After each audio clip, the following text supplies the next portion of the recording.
गए हैं। आज फिर एक बार आपके सामने YouTube लाइव में हाजिर हूँ। जैसा कि आप जानते हैं, पिछली 5 जगहों पर हमने पूरी रात बिताई, पर हमें कोई डरावनी बात नजर नहीं आई और ना सुनाई दी। इसके साथ हमारा यकीन और ज्यादा मजबूत हो चला है कि भूत प्रेत आत्मा सब कुछ बकवास है, ना इनका कोई वजूद है, ना ये कहीं मौजूद है। तो मैं आज इस नई जगह पर पहुंचा हूँ। शर्त के मुताबिक हर बार की तरह यहाँ पर रात बितानी है। तो अब तैयार है न्यू एडवेंचर के लिए? तो चल। इंटरनेट कनेक्शन कटने से YouTube पर कल रात अपलोड की हुई वो वीडियो एक ही जगह रुक गई। उसने मोबाइल की स्क्रीन बंद की और मोबाइल वैसे ही अपने हाथ में पकड़कर कार की खुली खिड़की से उदासी भरी निगाहों से बाहर झांकने लगी। सुबह के करीब 10 बज चुके थे। सूरज की हल्की सुनहरी धूप जंगल में चारों ओर फैली थी। उसी जंगल के बीचों बीच एक कच्ची सड़क पर सफेद रंग की कार धीरे धीरे आगे बढ़ती दिखाई दे रही थी। कार के अंदर बैठे कॉलेज के लड़के लड़कियां जंगल के उस सन्नाटे को बिना कुछ बोले नजरों से ही समझने की कोशिश कर रहे थे। उन्हें सबसे अजीब बात ये लग रही थी कि उस जंगल में इतना सन्नाटा होने के बावजूद किसी भी जंगली जानवर की आवाज या आहट महसूस नहीं हो रही थी और ना ही पंछियों की आवाज आ रही थी। इंसान तो क्या, मानो जंगली जानवर और पक्षी भी उस इलाके में आने से डरते थे। उनकी कार एक जगह आकर रुकी और धीरे धीरे सभी दोस्त कार से बाहर निकलने लगे। सब हैरान नजरों से सिर्फ चारों ओर देख रहे थे। उनके सामने एक बड़ा सा आलीशान बंगला था। उस इलाके को गौर से देखते हुए सभी चलते चलते बंगले के गेट से अंदर आए और सीढ़ियां चढ़कर सभी दोस्त दरवाजे के बाहर रुक गए। उनमें से एक लड़के ने सामने वाला पुराना लकड़ी का दरवाजा धीरे से जैसे ही अंदर की ओर धकेला, कर आवाज करते ही वो दरवाजा आधा ही खुल गया। बंगला पुराना होने के बावजूद काफी खूबसूरत था। दीवारों का रंग काफी फीका पड़ चुका था। शायद कई सालों से वो इस तरह आग उगलती धूप, हड्डियां जमाने वाली ठंड और मूसलाधार बारिश को अरसे से झेलते हुए भी शान से अपनी जगह मजबूती से खड़ा था। राहुल! एक दोस्त ने आवाज लगाई और बंगले के भीतर चारों ओर नजरें घुमाते हुए चलने लगा। उसकी आवाज खाली बंगले की सुनसान पड़ी दीवारों से टकराकर अंदर ही अंदर घूमने लगी। तभी उसकी दूसरी दोस्त सुनैना भी आवाज लगाते हुए बंगले के भीतर बढ़ने लगी। बंगले के अंदर एक अजीब सा जानलेवा सन्नाटा फैला हुआ था। दिन का उजाला होने के बावजूद भी सभी को अजीब सा डर लग रहा था। 3 लड़के और 2 लड़कियां अपने दोस्त को उस बंगले के हर एक कमरे में, बाथरूम में, लकड़ी की अलमारी में, मतलब जहां छुपने की जगह है वहां ढूंढने की कोशिश करने लगे। और राहुल कहीं भी नजर नहीं आ रहा था। न ही उसके होने की कोई निशानी उन्हें मिल रही थी। उसका मोबाइल तो कल रात से ही बंद था, साथ ही डिजिटल कैमरा भी। सब कुछ गायब था। ढूंढ ढूंढ कर सब परेशान हो गए। तभी राधिका को उस बंगले में एक अजीब सी मनहूसियत महसूस होने लगी और थकान के कारण उसे चक्कर आने लगा। राधिका की हालत देखकर सचिन ने कहा, शायद हमें अब चलना चाहिए। नाराज होकर खाली हाथ सब दरवाजे से बाहर निकले। सुनैना की आंखों से आंसू छलकने लगे। तभी जैसे उन्हें कोई उस बंगले के नीचे बने तहखाने के बंद झरोके से देखने लगा। काले अंधेरे में हल्की रोशनी से वो लाल आंखें काफी डरावनी लग रही थी। वो आंखें सभी दोस्तों को घूरे जा रही थी और बंगले के नीचे उस जगह किसी का ध्यान नहीं गया सब आपस में बात करते हुए अपनी कार में बैठ गए। सभी ने दोबारा एक नजर पूरे इलाके को गौर से देखा। दूर दूर तक घना जंगल, छोटे बड़े पेड़ों के बीच कांटों से भरी झाड़ियां, जंगल के सन्नाटे में हवा के हल्के झोंकों से पेड़ के पत्तों की सरसराहट, सब कुछ इतना खामोश था जैसे किसी कागज पर बना चित्र। ये सब देखकर विवेक ने कहा, यार, दिन के उजाले में तुम लोग साथ होने के बावजूद मेरी फटी पड़ी है। राहुल अकेला पूरी रात इस जगह रहा था, उसकी हिम्मत की दाद देनी पड़ेगी। उसकी बात सुनकर सचिन ने गाड़ी शुरू की। जंगल की कच्ची सड़क से उनकी गाड़ी धीरे धीरे आगे बढ़ने लगी और पीछे बैठी सुनैना ने एक नजर उस बंगले पर डाली। वो वीरान पड़ा बंगला कुछ ज्यादा ही अजीब लग रहा था और उस तहखाने से वो दो आंखें अभी भी सुनैना को घूरे जा रही थी। सर, हमारा दोस्त राहुल लापता हो गया है। सभी दोस्त पुलिस स्टेशन पहुंचे थे।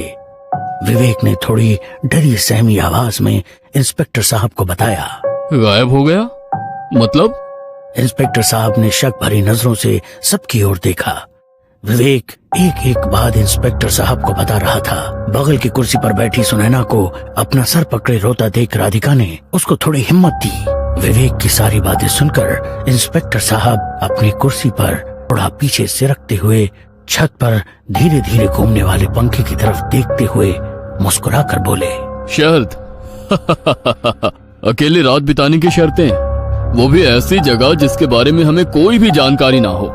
इंस्पेक्टर साहब की बात सुनकर सब इस तरह से चुपचाप खड़े थे जैसे वे खुद को ही कसूरवार मान रहे हो। इंस्पेक्टर साहब ने दोबारा से सबकी तरफ देखा और हवलदार से कहा, हवलदार, इनकी एफआईआर रजिस्टर कर लो। आप लोग जा सकते हो। अगर कोई जानकारी मिलेगी तो जरूर बताएंगे। सर, कुछ भी करके हमारे दोस्त को ढूंढ लीजिए। मैं आपके आगे हाथ जोड़ती हूँ। फिक्र मत कीजिए। वैसे राहुल के घर वालों को उसके लापता होने के बारे में जानकारी है? इंस्पेक्टर साहब की वो बात सुनकर सब गंभीरता से एक दूसरे की तरफ देखने लगे। नहीं, पर उसके घर वाले सुबह से हम सबको कॉल करके राहुल के बारे में पूछ रहे हैं। तो तुम लोगों ने क्या कहा? हमने कहा वो हमारे साथ नहीं है। अगर सच्चाई बता देते तो राहुल के घर वाले उसके लापता होने के लिए हमें ही जिम्मेदार ठहराते। वैसे भी उसके लापता होने के लिए तुम लोग ही जिम्मेदार हो ना? नहीं सर, हमने कुछ नहीं किया। उसने तो इंटरनेट पर इस बंगले के बारे में जानकारी ली थी। उसे भूतिया चैलेंज लेने की और ऐसी जगहों की पड़ताल करने की आदत थी। इससे पहले भी उसने कई बार ऐसी अजीबोगरीब जगह की पड़ताल की है। यूट्यूब पर आप उसका चैनल भी देख सकते हैं। बोलते हुए विवेक ने जेब से अपना मोबाइल निकाला। यूट्यूब पर वीडियो सर्च करते हुए इंस्पेक्टर साहब के सामने अपना मोबाइल रख दिया। ये देखिए सर। वीडियो में राहुल रात के अंधेरे में किसी सुनसान जगह चलता हुआ दिखाई दे रहा था। कोई पुराना खंडहर या फिर बंगला नजर आ रहा था। अपने हाथ में डिजिटल कैमरा लेकर राहुल हर एक चीज रिकॉर्ड करते हुए आगे बढ़ रहा था। साथ ही वह उस जगह और वक्त के बारे में जानकारी भी दे रहा था। तो ये है तुम्हारा दोस्त राहुल? इंस्पेक्टर साहब की करारी आवाज सुनकर सभी ने हाँ में गर्दन हिलाई। सभी दोस्त नाराज होकर अपने अपने घर चले गए। किसी का भी अपने काम में मन नहीं लग रहा था। सुनैना सबसे ज्यादा दुखी थी क्योंकि राहुल और सुनैना एक दूसरे से बेहद प्यार करते थे। सुनैना के लाख मना करने पर भी राहुल ने विवेक के साथ लगाई वो शर्त एक्सेप्ट की, जिसका नतीजा उन सबको भुगतना था। राहुल के माँ बाप सुबह से फोन करके अपने बेटे के बारे में पूछ रहे थे, मगर उनके सवाल के जवाब किसी के पास नहीं था। रात हो गई। सुनैना गुमसुम सी डाइनिंग टेबल से सटी कुर्सी पर कहीं नजरें गड़ाए बैठी थी। सुनैना बेटा, क्या हुआ?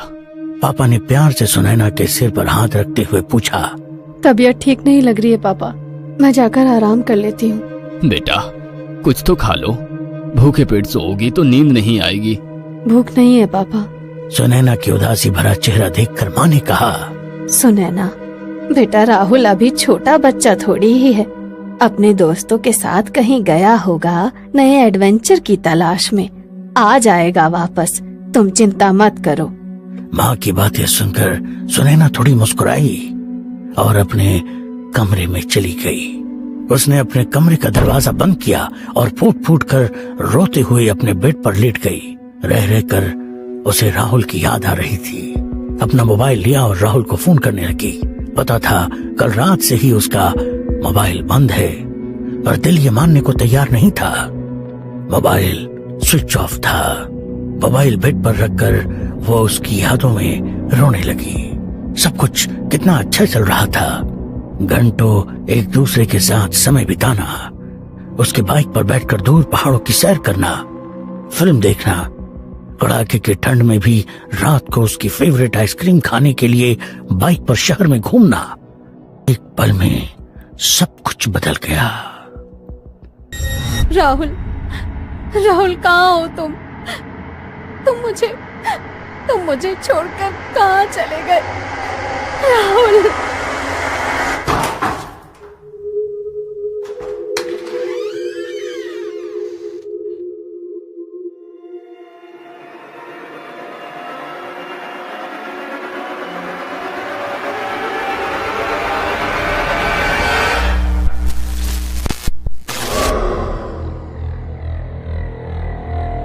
ये लाइट को क्या हुआ? शायद कहीं पर शॉर्ट सर्किट हुआ होगा, इसीलिए पूरे इलाके की बिजली चली गई है।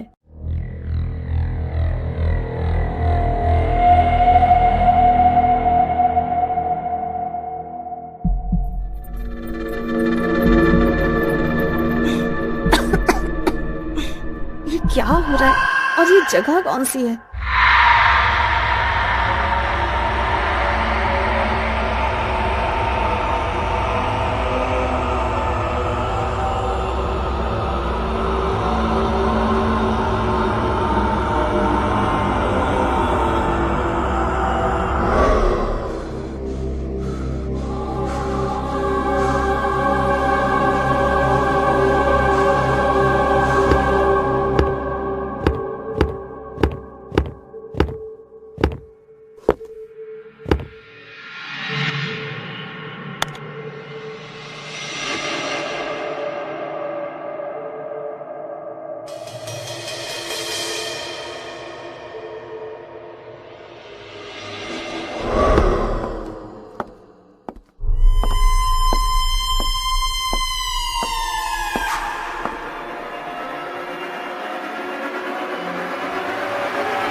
सुनैना इतनी डर गई थी कि वो एकदम से बेड पर उठकर बैठ गई। डर के कारण उसके दिल की धड़कन काफी तेज हो गई थी। कितना अजीब डरावना सपना था। खुद से बात करते हुए उसने अपना सर पकड़ा। शायद राहुल के बारे में ज्यादा सोचने की वजह से उसे ऐसे अजीब अजीब सपने आ रहे थे। लंबी सांस लेते हुए उसने खिड़की की तरफ देखा और सन्न रह गई। डर के मारे उसकी आवाज ही दब गई। वो डिजिटल कैमरा खिड़की में उसके बिल्कुल पास रखा हुआ था। सड़क की दूसरी तरफ मैकडॉनल्ड से कुछ बर्गर और आइसक्रीम लेकर दौड़ता हुआ विवेक सड़क की इस तरफ आ गया। सबके हाथ में एक एक बर्गर और आइसक्रीम देखते हुए उसने सुनैना की तरफ देखा। वो चुपचाप आंखें बंद करके बैठी रही थी। उसने कुछ भी खाने के लिए पहले ही मना किया था। बर्गर का एक बड़ा सा निवाला खाते हुए अतुल ने सुनैना से पूछा, पर वो डिजिटल कैमरा कहाँ है? पता नहीं, रात को मैंने खिड़की के पास देखा, फिर उठाकर टेबल पर रख दिया। सोचा सुबह होते ही तुम लोगों को दिखाने ले आऊंगी, पर सुबह देखा तो कैमरा वहाँ पर नहीं था। पूरे कमरे में ढूंढा, घर में सभी से पूछा, पर कल रात देखा वो अजीब सा सपना सुनैना ने अपने दोस्तों के साथ शेयर किया। सुनैना की बात ध्यान से सुनते हुए अतुल ने पूछा, मतलब तुमने जो पहले देखा था वो सपना था या दूसरी बार देखा था वो सपना था, या दोनों बार तुम सपने में ही थी? क्योंकि अगर कैमरा तुमने अपने हाथों से टेबल पर रखा था तो वो तुम्हारे घर में कहीं पर तो होना चाहिए था, तो गायब कैसे हो गया? पता नहीं, पर मुझे तो बहुत डर लग रहा है। राहुल की जान खतरे में है।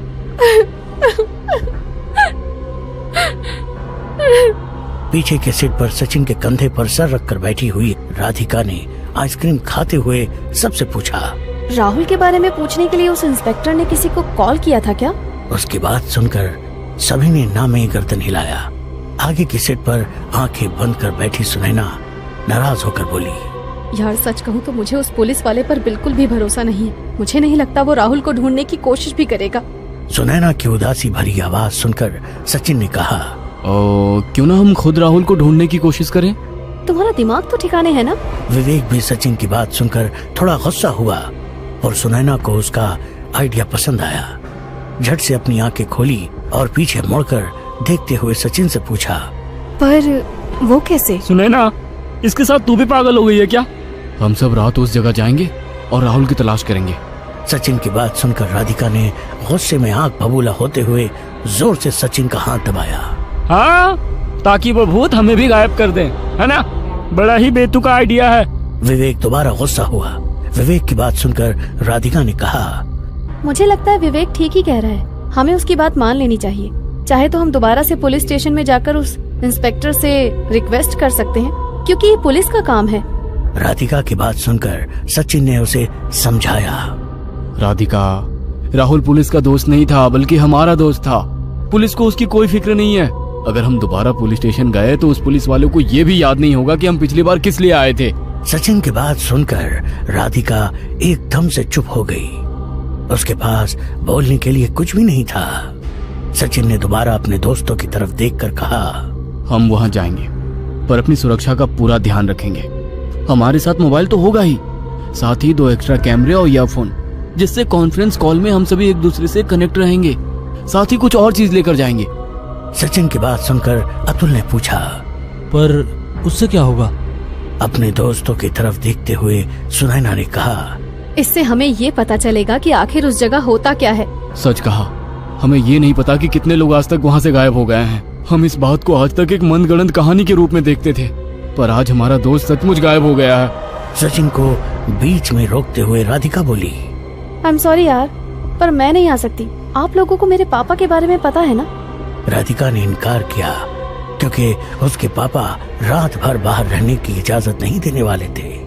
उसकी तरफ देखते हुए सुनैना ने कहा, कोई बात नहीं राधिका, हम समझ सकते हैं। सभी की ओर देखते हुए सचिन ने कहा, गाइज, मैं इंटरनेट से उस जगह के और वहाँ के रहने के लिए जो रूल्स हैं उनके बारे में पूरी जानकारी लेता हूँ। विवेक थोड़ा परेशान हो गया। उसने सबकी ओर देखते हुए कहा, फ्रेंड्स, अगर राहुल को ढूंढना ही है तो रात को ढूंढने की क्या जरूरत है? हम दिन में भी उसे ढूंढ सकते हैं ना? इस घर का पहला नियम है, जो जिस वक्त गायब हो गया है उसे उसी वक्त ढूंढने पर ही मिल सकता है। सुनैना की बात सुनकर विवेक खामोश हो गया। दूसरे दिन पुलिस की वैन उसी बंगले के बाहर खड़ी थी। ड्राइवर सीट पर बैठा हवलदार गाड़ी की खुली खिड़की से ही बंगले के भीतर जाते हुए इंस्पेक्टर साहब और 2 हवलदारों को देख रहा था। पुलिस की टीम उस बंगले का मुआयना करने पहुंची थी। पूरा बंगला छान मारा, एक एक रूम, एक एक कोना अच्छी तरह से देख लिया। काफी अजीब सी जगह थी। किसी खाली कमरे के भीतर नाखूनों की खरोचों की निशान, कुछ आधी जली मोमबत्तियां, दीवारों के ऊपर अजीब सी डरावनी आकृतियां, जैसे किसी शैतानी ताकत की होने की चिन्ह लग रहे थे। पूरा बंगला अच्छे से देख लिया, पर राहुल के होने का कोई सुराग नहीं मिला। लेकिन एक बात जरूर इंस्पेक्टर साहब और उनके हवलदारों ने महसूस की, उस बंगले के भीतर किसी के ना होकर भी होने की मौजूदगी उन्हें साफ साफ महसूस हो रही थी। वो अकेले किसी भी कमरे में जाते हैं तो उन्हें साफ साफ महसूस होता था कि उनके पीछे भी कोई आ रहा है, मगर पीछे देखने पर कोई नहीं होता। कमरे में सन्नाटा होने के बावजूद किसी के होने का एहसास पल पल हो रहा था। बाहर सूरज की आग उगलती कड़ी धूप होने के बावजूद भीतर एक अजीब सी ठंडक शरीर महसूस कर सकता था। काफी देर तफ्तीश करने के बाद इंस्पेक्टर और कांस्टेबल बंगले से निकलकर पास में ही खड़े पुलिस वैन के पास पहुंचे। दोबारा पीछे मुड़कर बंगले की तरफ देखते हुए कांस्टेबल ने कहा, साहब, ये जगह कुछ अजीब सी लग रही है। इस बंगले के भीतर कुछ भी सामान्य सा नहीं लग रहा था। कांस्टेबल की बात सुनकर इंस्पेक्टर साहब ने भी उस बंगले पर नजर डाली। सही कहा, मैंने इस बंगले की पूरी हिस्ट्री पता कर ली है। किसी दिन इत्मीनान से बात करेंगे। गाड़ी स्टार्ट करते हुए कांस्टेबल ने पूछा, पर कब बताएंगे साहब? अगर दोबारा कोई गायब हो जाता है साहब, उस दिन बताएंगे। हवलदार की बात पर सभी ठहाका मारकर हंसने लगे और उनकी पुलिस वैन जंगल के वीराने में बसे उस बंगले के गेट से बाहर निकलकर सुनसान रास्ते से गुजरने लगी। गाड़ी से ही उस बंगले की तरफ झांकते हुए इंस्पेक्टर साहब बोले, हद है यार, ये भूत इतने वीराने में सन्नाटे में इंसानों से दूर रहते हैं, फिर भी इंसान उन्हें ढूंढते हुए यहाँ तक पहुँच जाते हैं। अब हम बेवकूफ किसे कहें, भूत को या ऐसे इंसान को? सर, ये भूत वगैरह को तो मैं नहीं मानता। मुझे नहीं लगता किसी भूत के चक्कर में वो लड़का गायब हो गया है। मतलब? मुझे लगता है उस मैना के चक्कर में 3 लड़कों ने अपने साथी लड़के को मारकर उसकी लाश को इसी जंगल में कहीं पर फेंक दिया होगा।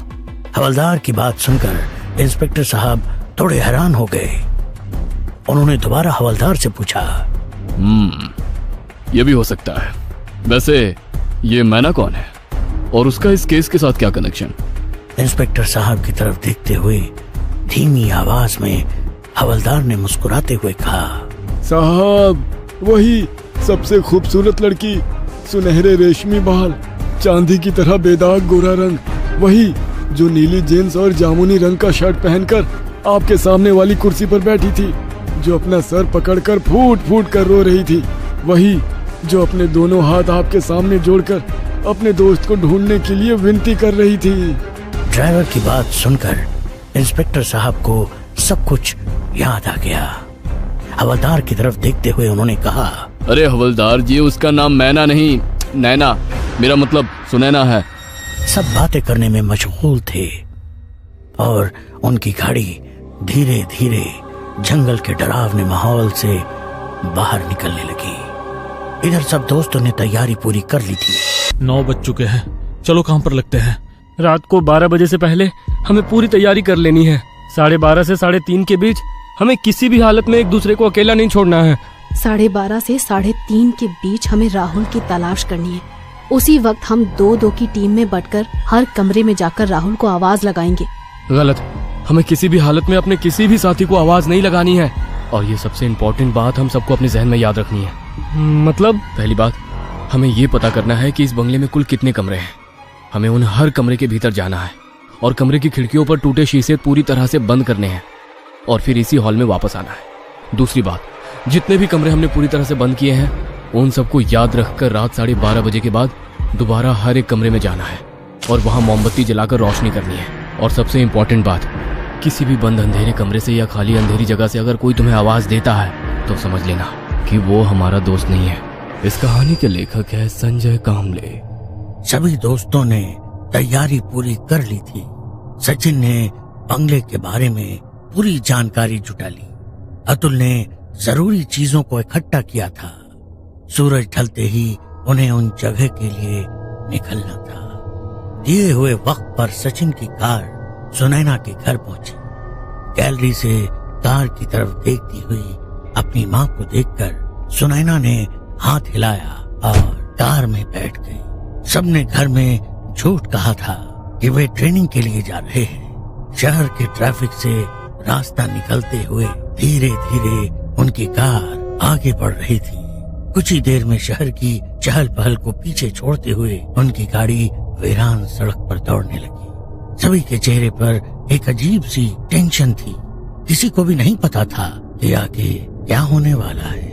रात के घने अंधेरे के बीच जंगल के उस सुनसान रास्ते पर उनकी कार धीरे धीरे आगे बढ़ रही थी। गाड़ी की पीली हेडलाइट में सब कुछ साफ साफ नजर आ रहा था। पतझड़ का मौसम होने के कारण पेड़ों से गिरे सूखे पत्तों ने जमीन पूरी तरह से ढक दी थी।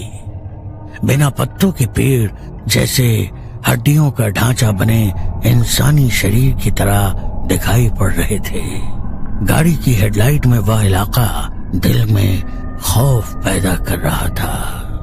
कछुए की तरह उस कच्ची सड़क पर आगे बढ़ने वाले कार के पहिए एक जगह पर रुक गए, पर कार का इंजन अभी भी शुरू ही था। रात के वीराने में कार के इंजन की आवाज जंगल के सन्नाटे में कुछ ज्यादा ही शोर कर रही थी। विवेक ने डर भरी आंखों से खिड़की के बाहर देखा। शायद वो अपनी मंजिल तक पहुंच चुके थे। कार के भीतर स्टीयरिंग की बाईं तरफ हरे रंग की रोशनी से चमकने वाली डिजिटल घड़ी में 8:15 का टाइम हो चुका था। उस कार के अंदर अभी एकदम चुपचाप बैठे थे। कोई भी किसी के साथ बात नहीं कर रहा था। गाड़ी का इंजन अभी भी वाइब्रेट कर रहा था। गाड़ी में बैठे हर एक को अपने दिल की तेज हुई धड़कन के साथ सांसों की आवाज महसूस होने लगी। हमेशा शहर के चहल पहल में बेइंतहा मस्ती करने वाले उन दोस्तों ने अपनी पूरी जिंदगी में कभी भी इतना खौफनाक सन्नाटा महसूस नहीं किया था। कार के अंदर बैठे ही बंद दरवाजों पर लगी कांच की खिड़की में से हर कोई बाहर फैले काले अंधेरे को देख रहा था। कुछ देर तक वो सन्नाटा कायम रहा। सुनैना, विवेक, अतुल, क्या तुम लोग सचमुच तैयार हो? तो क्या अब तक ये मजाक चल रहा था? तीर कमान से निकल चुका है भाई। देखो वहाँ क्या होगा, हम राहुल को ढूंढ पाएंगे या हमारे साथ भी कुछ वैसा ही होगा, पता नहीं। मैं इसलिए पूछ रहा हूँ क्योंकि यहाँ आने का फैसला हमने दिन के उजाले में किया था। विवेक के डरे सहमे चेहरे की ओर देखते हुए अतुल बोला, देख विवेक, अगर तुझे डर लग रहा है तो तू मत आ। विवेक का दिल अभी भी घबरा रहा था, जाए या ना जाए। पर सुनैना, सचिन, अतुल आज रात उसी पुराने बंगले में रात के वक्त अपने दोस्त राहुल को ढूंढने की ठान चुके थे। चारों ओर फैली घनी झाड़ियों के बीच में से जाता एक कच्चा रास्ता और कुछ ही दूर पर वो भूतिया बंगला। काफी पुराना होने की वजह से बंगले के अंदर लाइट की कोई सुविधा नहीं थी, इसीलिए हर एक ने अपने साथ 2 लाइटर और एक माचिस की डिबिया रखी थी। एक बक्सा जिसमें 4 टॉर्च और कई दर्जन मोमबत्तियां थी। सब गाड़ी से उतरे और एक दूसरे की तरफ देखते हुए कच्ची सड़क पर बंगले की ओर चलने लगे। आज शायद अमावस की रात थी। काले आसमान में तारे इस तरह से चमक रहे थे मानो वह घूर घूर कर जमीन पर होने वाली हर एक हलचल को देख रहे थे। बंगले के अंदर पहुंचने से पहले ही डर उनके दिमाग पर हावी हो रहा था, पर उसकी वजह थी जंगल से जंगली जानवरों की आने वाली डरावनी आवाजें। उसी जंगल में कई से भेड़िए की अजीब सी आवाज जो रात के सन्नाटे को चीरती हुई काफी दूर तक गूंजने लगी। सभी दोस्त डरी सहमी नजरों से अपने चारों ओर देखते हुए आगे की ओर चलने लगे। उनके हर कदम के साथ जमीन पर बिखरे सूखे पत्ते आवाज के साथ चकनाचूर हो रहे थे। तभी विवेक ने हाथ आगे करते हुए सबको रोक लिया। क्या हुआ? विवेक ने नजर से इशारा करते हुए उसे नीचे जमीन पर देखने के लिए कहा। सुनैना ने मोबाइल का टॉर्च ऑन करते हुए जमीन पर रोशनी डाली और मानो उसके दिल की धड़कन जैसे थम गई। टॉर्च की रोशनी में एक बड़ा काला सांप सड़क के बीचों बीच आराम से पड़ा था। उस काले लंबे सांप पर नजर पड़ते ही सबके कदम एक ही जगह पर रुक गए। जमीन पर पड़े उस सांप ने टॉर्च की रोशनी की तरफ देखा। सभी दोस्त चुपचाप खड़े रहकर उस सांप की एक एक हरकत देख रहे थे। कुछ पल से टॉर्च की रोशनी की तरफ देखने के बाद जोर से फुफकारते हुए अपना जहर रोशनी की तरफ फेंका। वो नजारा देखकर डर के मारे सभी 2 कदम पीछे हट गए। तभी वो सांप सरसराते हुए जमीन पर पड़े सूखे पत्ते के बीच से जंगल में कहीं गायब हो गया। अपने तीनों दोस्तों की तरफ देखते हुए विवेक ने थोड़ी डरी सहमी आवाज में कहा, चेतावनी, हमें पहली चेतावनी मिल चुकी है कि अंदर मत जाओ। विवेक की तरफ देखते हुए सुनैना ने कहा, ये रही गाड़ी की चाबी। वाकई में तुझे डर लग रहा है तो तू जा सकता है, हम संभाल लेंगे। और हाँ, अगर कहीं पिकनिक मनाने जाने का प्लान बना तो तुझे जरूर बताएंगे। सुनैना की ये बात विवेक को अच्छी नहीं लगी। यार मैं मजाक कर रहा था। विवेक, आवाज। और सुनैना, मोबाइल का टॉर्च बंद करो, इस टॉर्च से काम चलाओ। बोलते हुए सचिन ने अपने पास की लंबी टॉर्च सुनैना को दी। और फ्रेंड्स, ज्यादा ऊंची आवाज नहीं। हाँ, सबने उसकी ओर देखा और गर्दन से हाँ में इशारा करते हुए चलने लगे। रात के अंधेरे में सामने वाले उस बंगले का नजारा दिल में खौफ पैदा कर रहा था। सभी दोस्त अपने हाथों में ली हुई टॉर्च की रोशनी बंगले की चारों तरफ मारते आगे बढ़ने लगे। सब उस बंगले के बड़े से दरवाजे के बाहर खड़े थे, पर दरवाजे को अंदर की ओर धकेलने की हिम्मत किसी को नहीं हो रही थी। सब यही सोच रहे थे कि अंदर जाएं या नहीं। हम सबको फिर एक बार सोचना चाहिए। तो अब भी सोच ही रहा है, अब पीछे हटने का सवाल ही पैदा नहीं होता। अतुल ने विवेक को थोड़ा मुस्तैल आवाज में कहा, पर दोनों की बातों को सुनकर भी अनदेखा कर सुनैना ने अपनी आंखें बंद करते हुए लंबी सांस ली और थोड़ी हिम्मत जुटाते हुए दरवाजा अंदर की ओर धकेल दिया। बंगले के अंदर के उस काले घने अंधेरे में दरवाजे की आकार की रोशनी जमीन पर फैल गई। सुनैना ने पहला कदम बंगले के अंदर रख दिया और उसके पीछे पीछे तीनों दोस्त अंदर आ गए। 9 बज चुके हैं, चलो काम पर लगते हैं। अतुल ने सबकी ओर देखते हुए कहा। उसकी बात सुनकर विवेक बोला, रात को 12 बजे से पहले हमें पूरी तैयारी कर लेनी है। 12:30 से 3:30 के बीच हमें किसी भी हालत में एक दूसरे को अकेला नहीं छोड़ना है। विवेक की बात खत्म होते ही सुनैना ने कहा, 12:30 से 3:30 के बीच हमें राहुल की तलाश करनी है। उसी वक्त हम 2-2 की टीम में बंटकर हर कमरे में जाकर राहुल को आवाज लगाएंगे। गलत, हमें किसी भी हालत में अपने किसी भी साथी को आवाज नहीं लगानी है। और ये सबसे इम्पोर्टेंट बात हम सबको अपने जहन में याद रखनी है। सचिन की आवाज सुनकर हर कोई उसकी तरफ देखने लगा। मतलब? विवेक ने पूछा और सचिन तीनों के चेहरे की तरफ देखते हुए गंभीरता से बोला, पहली बात, हमें ये पता करना है कि इस बंगले में कुल कितने कमरे हैं। हमें उन हर कमरे के भीतर जाना है और कमरे की खिड़कियों पर टूटे शीशे पूरी तरह से बंद करने हैं और फिर इसी हॉल में वापस आना है। दूसरी बात, जितने भी कमरे हमने पूरी तरह से बंद किए हैं उन सबको याद रखकर रात 12:30 बजे के बाद दोबारा हर एक कमरे में जाना है और वहां मोमबत्ती जलाकर रोशनी करनी है। और सबसे इम्पोर्टेंट बात, किसी भी बंद अंधेरे कमरे से या खाली अंधेरी जगह से अगर कोई तुम्हें आवाज देता है तो समझ लेना कि वो हमारा दोस्त नहीं है। सचिन की बात सुनकर सबके चेहरे का रंग उड़ गया। तीनों दोस्त सचिन की एक एक बात अच्छे से अपने जहन में उतार रहे थे। सबके रंग उड़े चेहरे की ओर देखते हुए सचिन फिर बोलने लगा, जिस भी कमरे के अंदर तुम मोमबत्ती जलाने जा रहे हो, सबसे पहले उस कमरे के दरवाजे के बाहर से खड़े होकर तुम्हें इस बात को कंफर्म करना है कि भीतर से कोई आवाज या आहट महसूस नहीं हो रही। अगर कमरे के अंदर से कुछ अजीब सी आवाज आती है तो हमें उस कमरे को छोड़ देना है। मतलब ये कि हमें जिस भी कमरे के भीतर जाना है, सबसे पहले कमरे के भीतर से कोई आहट या किसी तरह की आवाज ना आ रही हो, इसका जायजा लेना है। बिल्कुल सही।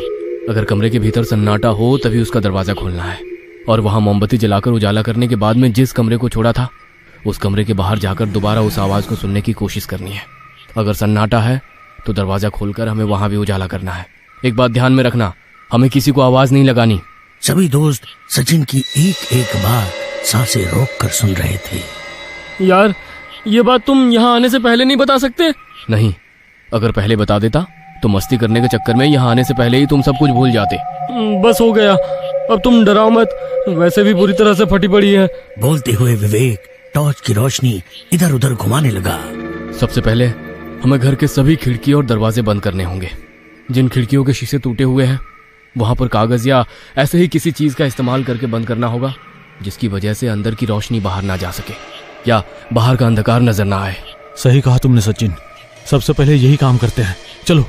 विवेक के साथ सुनैना, सचिन के साथ अतुल, 2-2 की टीम में चारों दोस्त घर के दरवाजे और खिड़की बंद करने के लिए निकल पड़े। बंगला कई सालों से बंद होने के कारण दीवारों का रंग उड़ चुका था। जगह जगह मकड़ी के जाले दिखाई पड़ रहे थे। सुनैना और विवेक टॉर्च की सफेद रोशनी में घर के निचले हिस्से की हर एक रूम को चेक करने लगे। कई जगह खिड़कियों के शीशे टूटे हुए थे। उन्होंने बैग में लाए हुए न्यूज़पेपर्स निकाले और पेपर टेप से खिड़कियां ढकने में जुट गए। इधर अतुल और सचिन दूसरे फ्लोर पर जाकर दरवाजों और खिड़की के टूटे हुए शीशे बंद करने लगे। बंगला काफी बड़ा था। एक एक कमरा उन्होंने दोबारा से चेक कर लिया। इस बीच उनका काफी वक्त गुजर चुका था। लगभग 11:30 बज चुके थे। सब दोबारा से हॉल के बीचों बीच खड़े हुए। जिसने जो कमरा बंद किया है वो उस कमरे के बारे में जानकारी दे रहा था। तभी सचिन ने कहा, हम कुछ भूल तो नहीं रहे? पहली बात, हमें ये पता करना है कि इस बंगले में कुल कितने कमरे हैं। हमें उन हर कमरे के भीतर जाना है और कमरे की खिड़कियों पर टूटे शीशे पूरी तरह से बंद करने हैं और फिर इसी हॉल में वापस आना है। दूसरी बात, जितने भी कमरे हमने पूरी तरह से बंद किए हैं उन सबको याद रखकर रात 12:30 बजे के बाद दोबारा हर एक कमरे में जाना है और वहां मोमबत्ती जलाकर रोशनी करनी है। और सबसे इंपॉर्टेंट बात, किसी भी बंद अंधेरे कमरे से या खाली अंधेरी जगह से अगर कोई तुम्हें आवाज देता है तो समझ लेना कि वो हमारा दोस्त नहीं है। सचिन की बात सुनकर सबके चेहरे का रंग उड़ गया। तीनों दोस्त सचिन की एक एक बात अच्छे से अपने जहन में उतार रहे थे।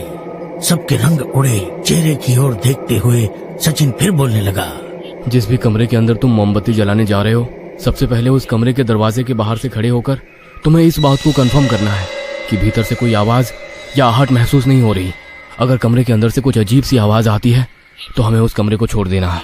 मतलब ये कि हमें जिस भी कमरे के भीतर जाना है, सबसे पहले कमरे के भीतर से कोई आहट या किसी तरह की आवाज ना आ रही हो, इसका जायजा लेना है। बिल्कुल सही। अगर कमरे के भीतर सन्नाटा हो तभी उसका दरवाजा खोलना है और वहां मोमबत्ती जलाकर उजाला करने के बाद में जिस कमरे को छोड़ा था उस कमरे के बाहर जाकर दोबारा उस आवाज को सुनने की कोशिश करनी है। अगर सन्नाटा है तो दरवाजा खोलकर हमें वहां भी उजाला करना है। एक बात ध्यान में रखना, हमें किसी को आवाज नहीं लगानी। सभी दोस्त सचिन की एक एक बात सांसें रोक कर सुन रहे थे। यार, ये बात तुम यहाँ आने से पहले नहीं बता सकते? नहीं, अगर पहले बता देता तो मस्ती करने के चक्कर में यहाँ आने से पहले ही तुम सब कुछ भूल जाते। बस हो गया, अब तुम डराओ मत, वैसे भी पूरी तरह से फटी पड़ी है। बोलते हुए विवेक टॉर्च की रोशनी इधर उधर घुमाने लगा। सबसे पहले हमें घर के सभी खिड़की और दरवाजे बंद करने होंगे। जिन खिड़कियों के शीशे टूटे हुए हैं वहां पर कागज या ऐसे ही किसी चीज का इस्तेमाल करके बंद करना होगा जिसकी वजह से अंदर की रोशनी बाहर ना जा सके या बाहर का अंधकार नजर ना आए। सही कहा तुमने सचिन, सबसे पहले यही काम करते हैं, चलो। विवेक के साथ सुनैना, सचिन के साथ अतुल, दो की टीम में चारों दोस्त घर के दरवाजे और खिड़की बंद करने के लिए निकल पड़े। बंगला कई सालों से बंद होने के कारण दीवारों का रंग उड़ चुका था। जगह जगह मकड़ी के जाले दिखाई पड़ रहे थे। सुनैना और विवेक टॉर्च की सफेद रोशनी में घर के निचले हिस्से की हर एक रूम को चेक करने लगे। कई जगह खिड़कियों के शीशे टूटे हुए थे। उन्होंने बैग में लाए हुए न्यूज़पेपर्स निकाले और पेपर टेप से खिड़कियां ढकने में जुट गए। इधर अतुल और सचिन दूसरे फ्लोर पर जाकर दरवाजों और खिड़की के टूटे हुए शीशे बंद करने लगे। बंगला काफी बड़ा था। एक एक कमरा उन्होंने दोबारा से चेक कर लिया। इस बीच उनका काफी वक्त गुजर चुका था। लगभग 11:30 बज चुके थे। सब दोबारा से हॉल के बीचों बीच खड़े हुए। जिसने जो कमरा बंद किया है वो उस कमरे के बारे में जानकारी दे रहा था। तभी सचिन ने कहा, हम कुछ भूल तो नहीं रहे? सचिन की बात सुनकर सब एक दूसरे की तरफ देखने लगे। तभी अतुल ने कहा, जितनी जानकारी हमें है उसके मुताबिक सब कुछ तैयार कर लिया है। अतुल की बात सुनकर सुनैना दोबारा से सबको सूचनाएं देने लगी। अपने अपने मोबाइल हर 15 मिनट में चेक करते रहना, कहीं वो स्विच ऑफ ना हो जाए। मोबाइल का इंटरनेट बंद कर देना ताकि उसकी बैटरी जल्दी खत्म ना हो। हमारे आगे पॉकेट पर लगा और उसके पीछे के कॉलर पर लगे इन दोनों कैमरों को बीच बीच में मोबाइल से कनेक्ट करके चेक करते रहना। सुनैना की बात खत्म होते ही सचिन दोबारा से सबको सूचना देने लगा। यहाँ क्या होने वाला है हमें नहीं पता, यहाँ क्या हो चुका है ये भी हमें नहीं पता, लेकिन जितनी जानकारी हमें है उसके मुताबिक हमें चलना होगा। सचिन को बीच में ही रोकते हुए विवेक बोलने लगा, ठीक है सचिन, पर यार तुम कुछ ज्यादा ही डरा रहे हो। विवेक, मैं ये आप लोगों को डराने के लिए नहीं कर रहा हूँ, क्योंकि हम जिस बंगले में हैं यहाँ से 10 किलोमीटर के रेडियस में कोई इंसानी बस्ती नहीं। इसका मतलब इस सन्नाटे में अगर हम चारों एक साथ पूरी ताकत से भी चिल्लाएं फिर भी किसी तक हमारी आवाज नहीं पहुंचेगी। आप लोगों का तो नहीं पता, लेकिन मैंने तो अपनी जिंदगी में कभी इस तरह के डर का सामना नहीं किया। सचिन की गंभीर आवाज को सुनते हुए सुनैना बोली, सही कहा, हमें सब कुछ याद करके रखना है। किसी भी हाल में अपने साथी को अकेला नहीं छोड़ना। अगर किसी बंद दरवाजे की दूसरी तरफ से कोई तुमको आवाज देता है तो पलटकर उस आवाज को जवाब नहीं देना है। अगर दरवाजे की दूसरी तरफ से कोई दस्तक देता है तब भी आपको वो दरवाजा नहीं खोलना है, चाहे वो चीखे चिल्लाए, रोए, गिड़गिड़ाए, क्योंकि हमें फंसाने के लिए वो शक्ति कुछ भी कर सकती है। पर हम यहाँ राहुल को ढूंढने आए हैं। अगर किसी कमरे में राहुल फंसा हुआ हो और वो हमें आवाज दे रहा हो तो क्या करें? विवेक का सवाल जायज था। उसकी बात सुनकर सचिन धीमी आवाज में सबकी तरफ देखते हुए एक एक बात समझाने लगा। बताता हूँ, ध्यान से सुन लेना। मान लो अगर किसी कारणवश हम बिछड़ जाते हैं तो अपनी बात को बीच में ही काटते हुए सचिन ने अपनी बैग खोली और उसमें रखे पेन और कुछ कोरे कागज के टुकड़े दिखाते हुए बोला, इस बैग में 2-2 पेन का सेट है और मजबूत धागा भी है। हमें 2 पेन अपने पॉकेट के साथ मजबूती से बांधने हैं। साथ ही ये कुछ कोरे कागज हमारे बीच वाले पॉकेट में रखने हैं। मान लो अगर हम बिछड़ जाते हैं तो जिस भी कमरे में हमें अपने दोस्तों के होने की मौजूदगी का अंदेशा होता है उस पर हमें अपना नाम लिखकर दरवाजे की दूसरी तरफ सरकाना है, ताकि अंदर जो भी है उसे ये पता चले कि दरवाजे के बाहर कौन खड़ा है। फिर दरवाजे की दूसरी तरफ जो होगा वो उस कागज पर अपना नाम लिखकर तुम्हें दोबारा वो कागज दरवाजे के नीचे से देगा। यही बात राहुल को ढूंढने पर भी लागू होती। सचिन की बात सुनते ही सुनैना ने कहा, मतलब अगर राहुल हमें किसी कमरे से आवाज लगा रहा है तो हमें अपना नाम कागज पर लिखकर दरवाजे के नीचे से राहुल को वो कागज और पेन देना है। अगर कमरे की दूसरी तरफ राहुल है तो वो अपना नाम लिखकर हमें अपने होने की जानकारी देगा और उसके बाद ही हमें वो दरवाजा खोलना है। सब सुनैना की बात ध्यान से सुन रहे थे। उसने फिर एक बार अपने सभी दोस्तों की तरफ देखते हुए कहा, हम सबको एक बात समझनी है, यहाँ पर मौजूद वो आत्माएं अपना नाम नहीं बताएंगी और ना ही हम लोगों का झूठा नाम कागज पर लिखेंगी। अगर दरवाजे के नीचे से सरकाई हमारी चिट्ठी का जवाब नहीं मिलता है तो समझ लेना कमरे के भीतर राहुल या हमारा बिछड़ा साथी नहीं है। और अगर उस कमरे के भीतर से कोई आवाज या दस्तक नहीं आती है तभी हमें वो दरवाजा खोलकर उस जगह उजाला करना है। सुनैना की बात सुनकर अतुल हैरान हो गया। सुनैना, लगता है तुमने भी काफी जानकारी इकट्ठा की है। अतुल की बात सुनकर सुनैना कुछ बोले तभी विवेक बोल पड़ा, सुनैना राहुल के पीछे, राहुल भूतों के पीछे और वे भूत हम सब के पीछे। Too much fun. सचिन ने विवेक को चुप रहने का इशारा किया और फिर बोलने लगा, इस बैग में मोमबत्ती जलाने के लिए लाइटर और माचिस की डिब्बिया भी है, साथ ही 4 टॉर्च भी है।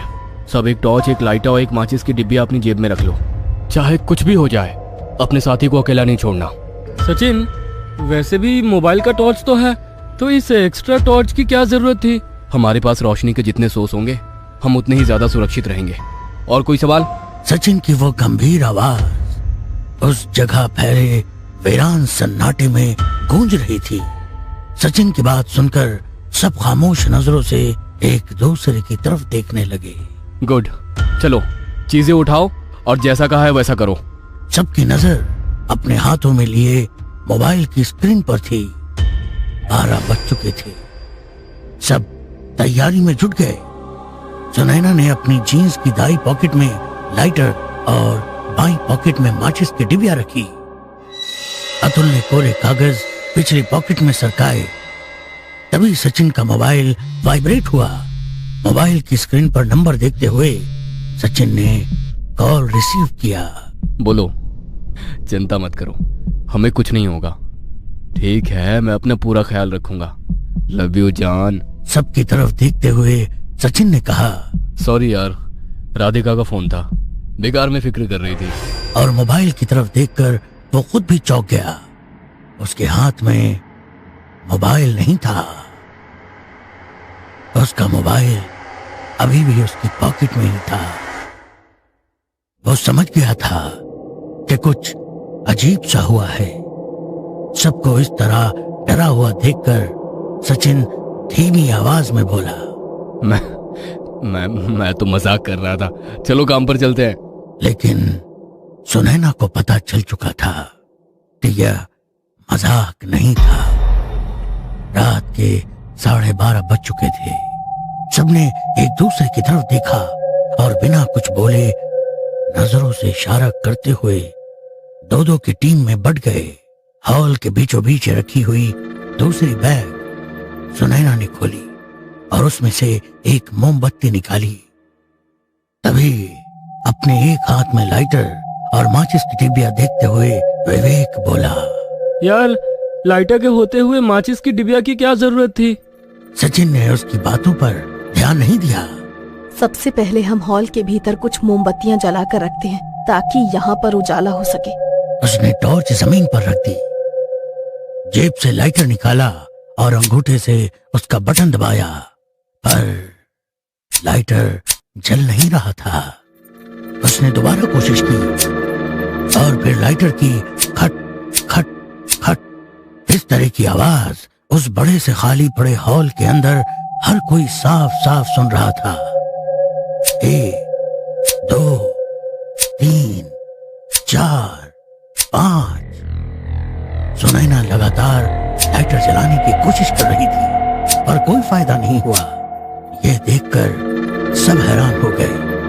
सुनैना के हाथ का लाइटर ना जलता देख हर किसी ने अपने पॉकेट से लाइटर निकाला और चेक करने लगे और मानो सबके होश उड़ गए। किसी के भी हाथ का लाइटर नहीं जल रहा था। हर कोई डर भरी निगाहों से एक दूसरे की तरफ देखने लगा। विवेक का तो गला ही मानो सूख गया। सब कोशिश कर रहे थे। खट खट खट खट उस बंगले के भीतर गहरे काले सन्नाटे में सिर्फ लाइटर को जलाने की आवाज गूंज रही थी और अगले ही पल सबके हाथ के लाइटर जैसे एक साथ चल पड़े। सब एक दूसरे की तरफ देखने लगे। अपनी सांसें थामकर हाथ में जलता हुआ लाइटर की पीले लौ को देखते हुए सुनैना ने सब दोस्तों की ओर एक नजर डाली और कहा, शायद खेल शुरू हो चुका है। सुनैना की बात सुनकर दबी आवाज में विवेक ने कहा, अब बिना वक्त गवाए हमारे पास जितनी भी मोमबत्तियां हैं वो सब जलाते हैं। ठीक है, जो कहा है उसमें से एक बात याद रखना, हमें कोई गलती नहीं करनी, क्योंकि हमारी एक गलती हमें मौत के मुंह में ले जाने के लिए काफी है। सचिन की बातें सुनकर विवेक ने टॉर्च शुरू की और सुनैना के साथ नीचे वाले फ्लोर पर चलने लगा। तो सचिन और अतुल दबे पैरों से सीढ़ियां चढ़ते हुए बिना आवाज किए दूसरे फ्लोर की मंजिल पर चलने लगे। सभी बहुत ही सावधानी से काम कर रहे थे। निचले फ्लोर पर सुनैना पूरी सावधानी से कमरे के भीतर का जायजा लेती और दरवाजा खोलकर कमरे के अंदर मोमबत्ती जलाकर उसे वहां रख देती। शर्त के मुताबिक बंगले के हर कोने में रोशनी करनी थी और इसी बंगले में एक कमरा ऐसा भी था जहां राहुल की मौजूदगी होने का अंदेशा था। इसीलिए उन्हें कमरे में सिर्फ रोशनी ही नहीं करनी थी, बल्कि उस पूरे कमरे की अच्छे से तफ्तीश कर राहुल को भी ढूंढना था। साथ ही अगर एक भी कोना अंधेरे में घिरा रहता है तो वे आत्माएं उनमें से हर एक को उसी घने अंधेरे में घसीट कर ले जाएंगी। एक एक कर रूम खोलते हुए वहां पर मोमबत्ती को लाइटर से जलाकर रख दिया। विवेक सिर्फ उसके साथ डरा सहमा सा चला रहा। दोनों चलते वक्त इस बात का पूरा ध्यान रख रहे थे कि उनके कदमों की आवाज भी ना आए। वैसे ही दबे कदमों से सुनैना एक दरवाजे के पास रुकी। वह दरवाजा खोलने ही वाली थी कि तभी विवेक ने कुछ आहट महसूस की। उसने हाथ के इशारे से सुनैना को दरवाजा खोलने से रोका। सुनैना ने गर्दन से ही इशारा करते हुए उसे पूछा और विवेक ने अपने हाथों से उसे चुप रहते हुए कानों से दरवाजे की दूसरी तरफ से आने वाली आहट को महसूस करने को कहा।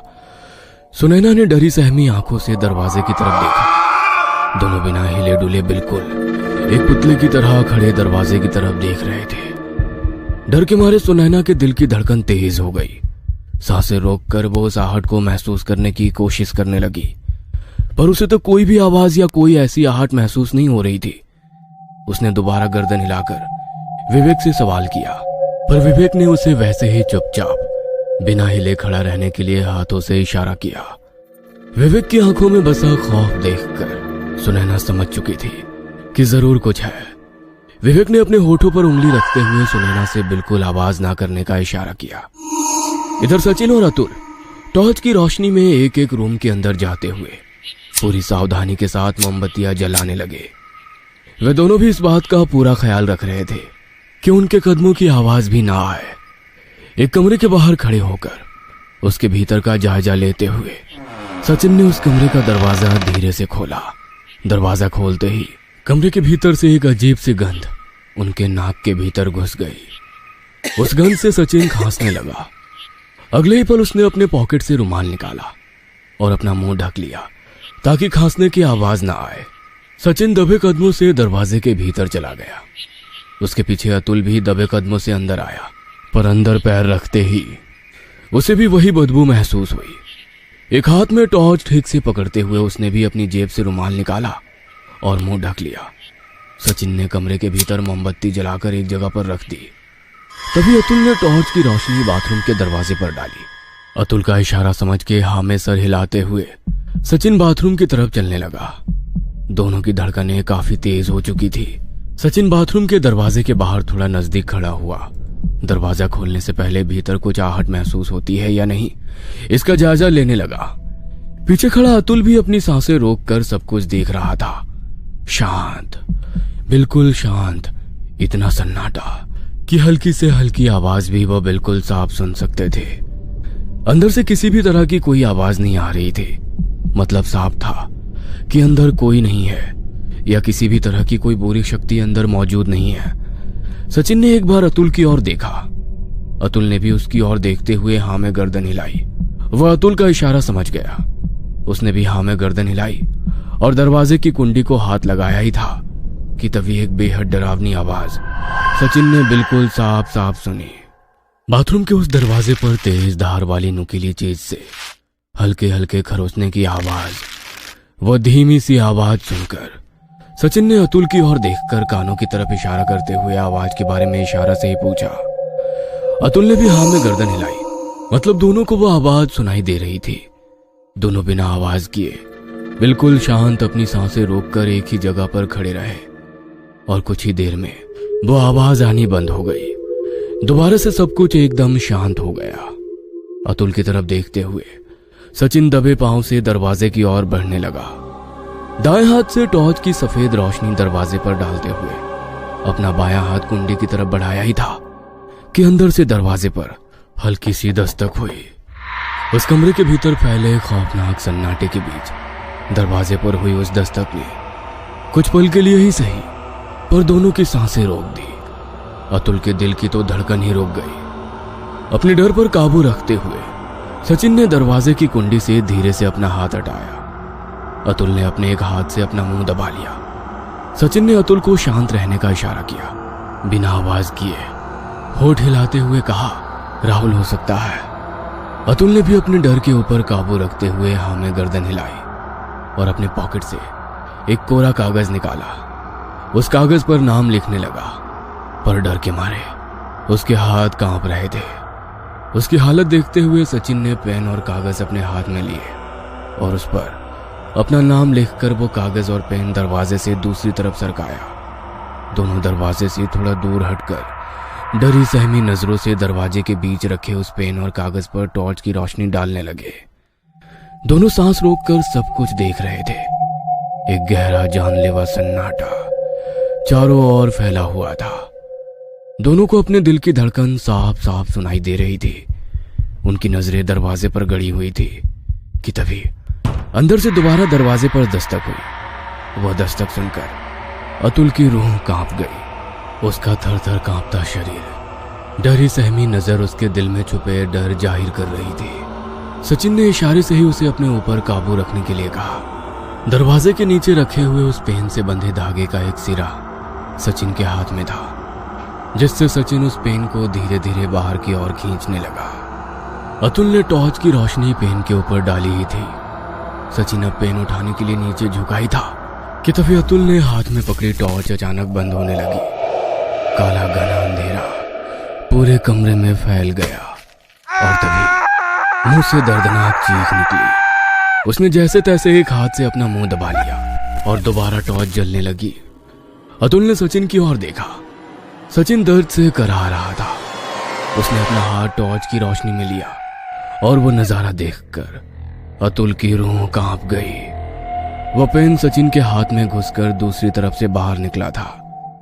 सचिन ने अपनी जेब से रुमाल निकाला और रुमाल को मरोड़कर अपने मुंह में घुसा लिया। डरी सहमी आंखों से अतुल ये सब सिर्फ देख रहा था। सचिन ने दाएं हाथ से पेन पकड़ा और उसे अपने हाथ से बाहर निकालने की कोशिश करने लगा। उसे काफी दर्द हो रहा था। हाथ से टपकने वाली खून की बूंदें अब नीचे जमीन पर गिरने लगी। सचिन ने अपनी पूरी ताकत लगाई और एक ही झटके में हाथ में घुसे उस पेन को बाहर निकाल दिया। पेन बाहर निकलते ही जैसे लाल गाढ़े खून की धारा ही हाथ से निकलने लगी। उसने अपने मुंह से रुमाल निकाला और अतुल के हाथ में देकर जख्म पर बांधने का इशारा किया। टॉर्च की सफेद रोशनी में सचिन के हाथ से निकलने वाला खून बड़ा ही खौफनाक लग रहा था। जैसे तैसे अतुल ने कांपते हुए सचिन के हाथ को रुमाल से बांधा और फिर एक बार बाथरूम के अंदर से एक बार जोरदार दस्तक हुई। सचिन ने उसे इशारे से ही चुप रहने के लिए कहा। अपने एक हाथ से मुंह दबाते हुए अतुल ने भी हाँ में गर्दन हिलाई। सचिन ने उसे पीछे हटने का इशारा किया और अतुल भी एक एक कदम पीछे की ओर चलने लगा। दोनों बाहर निकलने वाले दरवाजे के पास खड़े होकर उस बाथरूम के दरवाजे पर टॉर्च की रोशनी डालने लगे। नीचे जमीन पर काफी खून फैला था। दोबारा से उन्हें वही दस्तक सुनाई दी। मतलब साफ था कोई दरवाजे के उस पार है। अतुल ने अपनी दबी आवाज में सचिन से कहा, सचिन, ये काफी डरावना है, हमें यहाँ से निकल जाना चाहिए।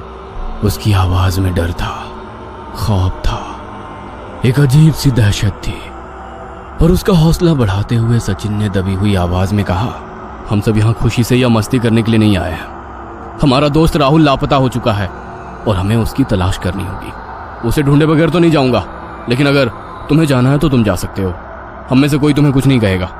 डरा सहमा अतुल दरवाजे की ओर देखने लगा। उसके कंधे पर हाथ रखते हुए दोबारा सचिन ने कहा, मैं दिल से कह रहा हूं, अगर तुम्हें सच में डर लग रहा है तो तुम जा सकते हो। हम सब संभाल लेंगे और कोई तुम्हें जिम्मेदार नहीं ठहराएगा या डरपोक नहीं कहेगा, क्योंकि डर तो मुझे भी तुमसे ज्यादा लग रहा है। सचिन की बातें सुनकर अतुल के दिल में बसा डर कम हो गया। अब यहाँ से एक साथ ही बाहर निकलेंगे। अतुल का आत्मविश्वास देखकर सचिन को अच्छा लगा। अब तक बाथरूम के दरवाजे के भीतर से आने वाली दस्तक रुक चुकी थी। सचिन टॉर्च आगे करते हुए दरवाजे की तरफ चलने लगा। उसके पीछे अतुल भी एक एक कदम बढ़ाने लगा। दरवाजे के पास पहुंचते ही दोबारा से अंदर से आने वाली आहट को महसूस करने की कोशिश की, पर अब कोई भी आवाज, कोई भी आहट महसूस नहीं हो रही थी। सचिन ने अपना हाथ दरवाजे की ओर बढ़ाया ही था कि अतुल ने उसे रोका। अतुल ने अपना हाथ दरवाजे की कुंडी पर रख दिया और धीरे से कुंडी सरकाई। कुंडी सरकाने की वो आवाज उस वीरान सन्नाटे में कुछ ज्यादा ही तेज आ रही थी। दोनों की सांसें थम चुकी थी। अतुल ने धीरे से दरवाजा अंदर की ओर खोला और सचिन ने टॉर्च की रोशनी अंदर डाली। बड़ा ही आलीशान बाथरूम था, पर अंदर कोई नहीं था। बस एक जगह आधी जली मोमबत्ती पड़ी थी। दरवाजा खुला रखकर एक मोमबत्ती अंदर जलाकर दोनों उस रूम से बाहर निकलने लगे। इधर सुनैना और विवेक दोनों उस कमरे के बाहर अभी भी खड़े होकर अंदर से आने वाली आवाज को सुनने की कोशिश कर रहे थे। विवेक, मुझे अंदर से किसी भी तरह की कोई आवाज सुनाई नहीं दे रही है। सुनैना, मैंने इस दरवाजे पर हुई दस्तक साफ साफ सुनी है, इसलिए इस कमरे को फिलहाल के लिए छोड़ देते हैं। कुछ देर बाद वापस आकर यहाँ पर मोमबत्ती जलाएंगे। सुनैना ने विवेक की बात मानते हुए दरवाजे की कुंडी के पास गया। अपना हाथ पीछे लिया ही था कि अंदर से सचमुच किसी ने जोर से दरवाजे पर दस्तक दी। दस्तक इतनी तेज आवाज हुई कि मानो कोई दरवाजा पीट पीट कर उसे तोड़ने की कोशिश कर रहा हो। सुनैना उस दरवाजे की तरफ दहशत भरी नजरों से देखते हुए एक झटके से 2-3 कदम पीछे हट गई। साथ ही विवेक भी उस दरवाजे से दूर चला गया। दस्तक दोनों ने साफ साफ सुनी थी। दोनों उस कमरे को छोड़कर दूसरे कमरे की ओर दबे कदमों से चलने लगे। दूसरा कमरा पास में ही था। सुनैना ने अपना मोबाइल पॉकेट पर लगे कैमरे से कनेक्ट किया। वह ठीक से काम कर रहा था। दोनों दबे कदमों से चलते हुए अगले कमरे के पास आ गए। एक अजीब सा सन्नाटा चारों तरफ फैला हुआ था। टॉर्च की रोशनी विवेक ने दरवाजे पर डाली। विवेक की ओर देखते हुए सुनैना दरवाजे के पास अपनी गर्दन ले गई। अपनी सांसें रोककर वो दरवाजे के दूसरी तरफ कोई आहट सुनाई देती है क्या, इसका जायजा लेने लगी। पर किसी भी तरह की कोई आवाज दूसरी तरफ से नहीं आ रही थी। सुनैना ने विवेक की तरफ देखते हुए गर्दन से ही इशारा किया और विवेक ने भी हाँ में जवाब दिया। सुनैना ने एक गहरी सांस ली और अपना हाथ दरवाजे की कुंडी की तरफ बढ़ाए। अपना दूसरा हाथ दरवाजे के ऊपर धीरे से रखते हुए कुंडी सरकाने लगी। पर कुंडी सरकाने की आवाज की वजह से वो काफी घबरा रही थी। जितनी आहिस्ता से हो सके वो कुंडी निकाल रही थी। उस आवाज की वजह से विवेक भी उसे इशारे से धीरे धीरे काम करने की सलाह दे रहा था। कुंडी निकल गई। सुनैना ने आहिस्ता से दरवाजा खोला, पर तभी अंदर से एक चमगादड़ जैसी चील उड़ते हुए विवेक के आंखों के पास से गई। विवेक का ध्यान हट गया। अपने हाथ में ली हुई टॉर्च की रोशनी चारों ओर घुमाते हुए उस पंछी को देखने लगा, पर वो चमगादड़ अंधेरे में कहीं गायब हो गया। थोड़ा गुस्से से बड़बड़ाते हुए उसने दोबारा टॉर्च की रोशनी सुनैना की तरफ डाली और दंग रह गया। सुनैना उस दरवाजे के पास नहीं थी और अजीब बात यह थी कि जिस दरवाजे को सुनैना ने खोला था वह दरवाजा बंद था। उसने टॉर्च की रोशनी चारों तरफ डालनी शुरू की, पर उसे सुनैना कहीं भी नजर नहीं आ रही थी। अपने आसपास फैले काले अंधेरे में हर कमरे के ऊपर टॉर्च की रोशनी डालते हुए वो डरी सहमी आंखों से देखे जा रहा था। विवेक को अब ये समझ नहीं आ रहा था कि वो दोनों ने कौन से कमरे को खोला था या सुनैना किस दरवाजे के पास खड़ी थी। आगे के कमरे और पीछे वाले कमरे एक जैसे ही लग रहे थे। वो टॉर्च की रोशनी हर कमरे के दरवाजे पर डालने लगा। तभी एक कमरे से उसे अंदर किसी के होने का एहसास हुआ। अपनी सांसें रोककर वह दबे पांवों से कमरे की ओर बढ़ने लगा। दरवाजे पर दस्तक देते हुए उसने आवाज लगाई, सुनैना। विवेक के दस्तक देते ही कमरे के अंदर से किसी की अजीब सी हंसने की आवाज आई, मानो कोई अपने मुंह पर हाथ रखते हुए शर्माते हुए हंस रहा हो। आवाज अजीब इसलिए लग रही थी क्योंकि ना पूरी तरह मर्द की आवाज थी ना औरत की, जैसे दोनों एक साथ दबी आवाज में हंस रहे थे। वो दोबारा दस्तक देता कि तभी टॉर्च की रोशनी डालते हुए सीढ़ियां उतरकर सचिन और अतुल दोनों नीचे आते हुए दिखाई दिए। विवेक को एक कमरे के बाहर इस तरह से पहरा देते देखकर दोनों उसके पास गए। टॉर्च की रोशनी विवेक के चेहरे पर मारते हुए अतुल ने उसे गर्दन के इशारे से ही पूछा। विवेक अतुल के पास जाते हुए दबी आवाज में बोला, सुनैना। सुनैना कहाँ है? विवेक काफी घबराया हुआ था। हड़बड़ाते हुए वो बोला, सुनैना कहीं गायब हो गई है।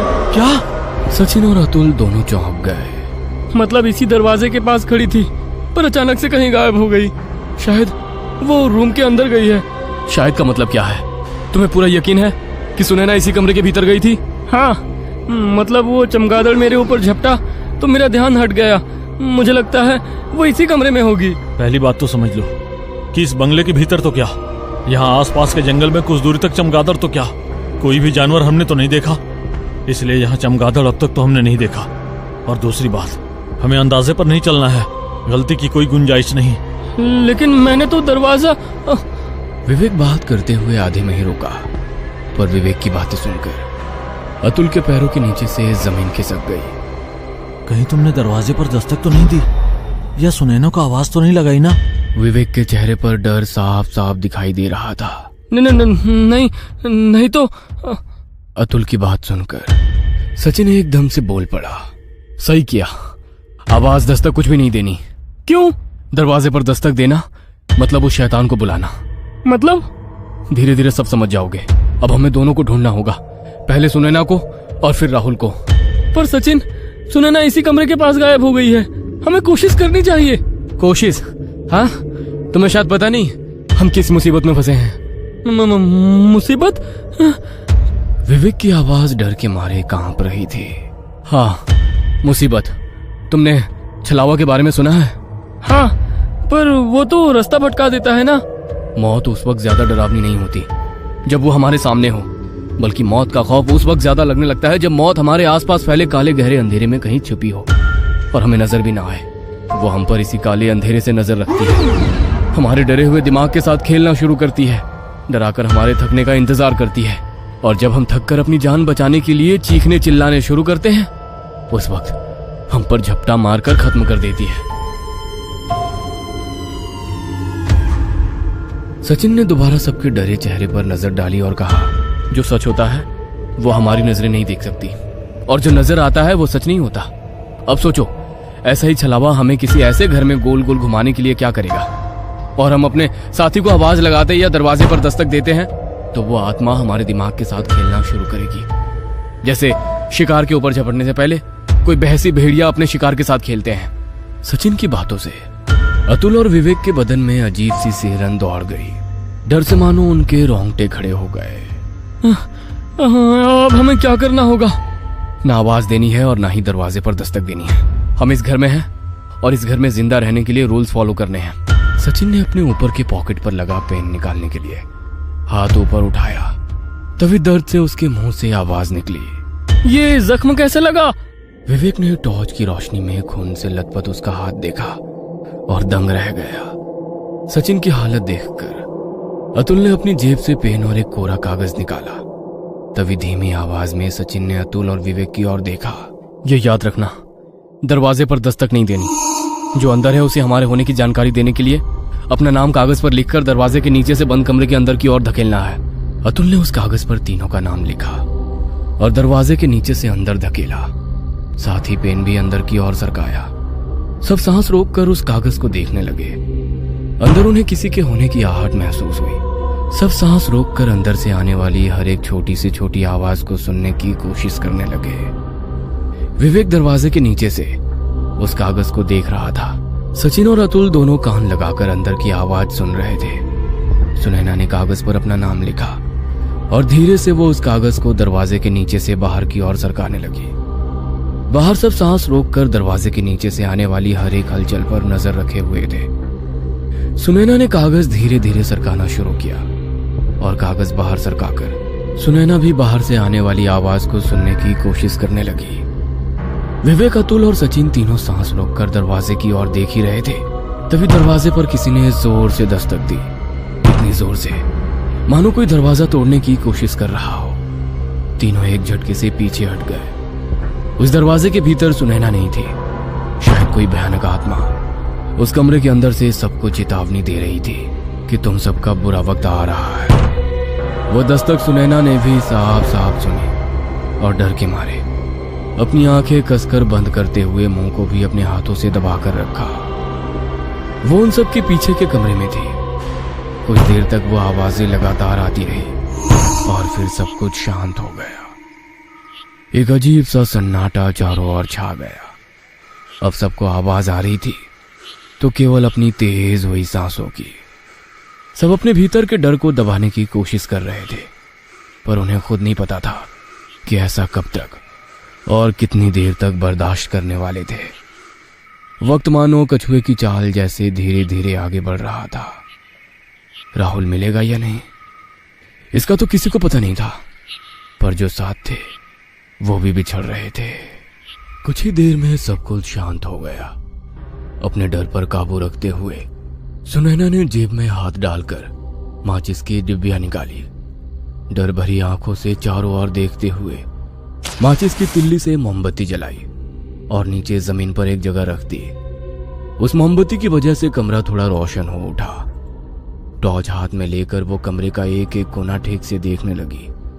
डर के मारे उसका दिल जोर जोर से धड़क रहा था, क्योंकि अब वो अपने दोस्तों से बिछड़ चुकी थी और अब वो एक अकेली अनजान अंधेरे कमरे के भीतर खौफनाक सन्नाटे में खड़ी थी।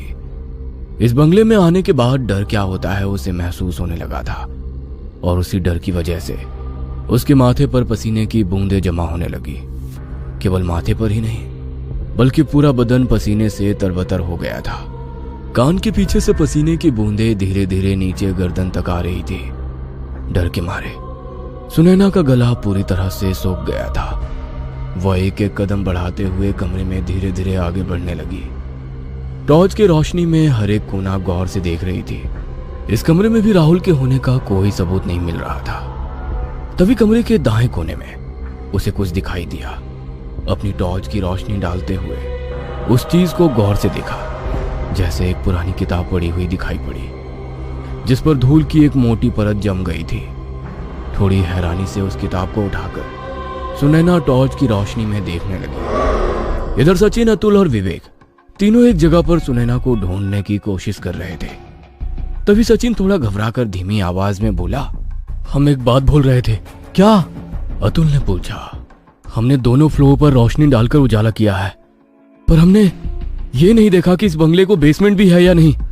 अगर नहीं तो हम किस्मत वाले हैं, और अगर है तो समझ लेना हमारी लग चुकी है। मतलब अगर बेसमेंट है तो वहां रोशनी करनी होगी, और अब तक वहां अंधेरे का मतलब वो आत्माएं हमारी चारों ओर मौत बनकर मंडरा रही है।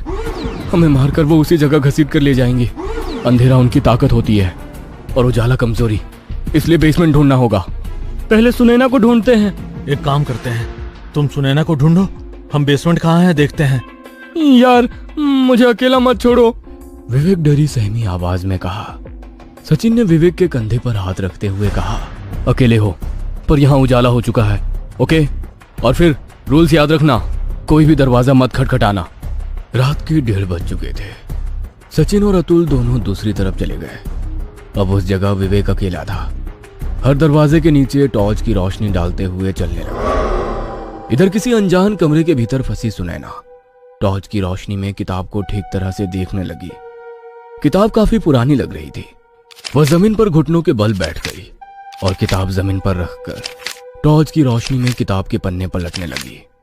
उस किताब के पहले ही पन्ने पर काली पेंसिल से बनाया मकड़ी के जाल का चित्र था। उस मकड़ी के जाल में फंसे छोटे छोटे कीड़े भी दिखाई दे रहे थे, और बीच में वो मकड़ी। बड़ी अजीब सी किताब थी। दरअसल वो एक किताब नहीं बल्कि ड्राइंग बुक थी, जिसमें पेन और पेंसिल से हाथों से बनाए गए बेरंग चित्र थे।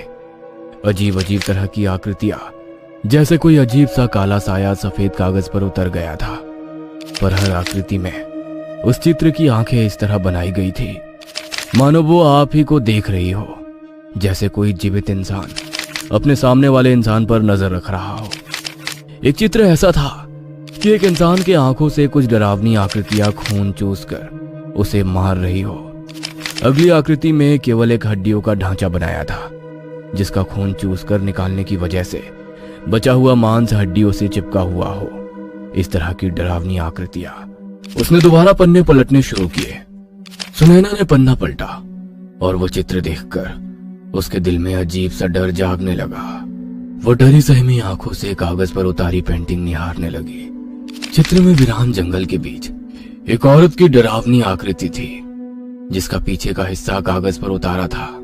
सूखे पेड़ों की टहनियां, जमीन पर मरे जानवरों के शव, इन सबको देखती वो औरत, उसके काले घने खुले बाल घुटनों से भी नीचे तक आ रहे थे।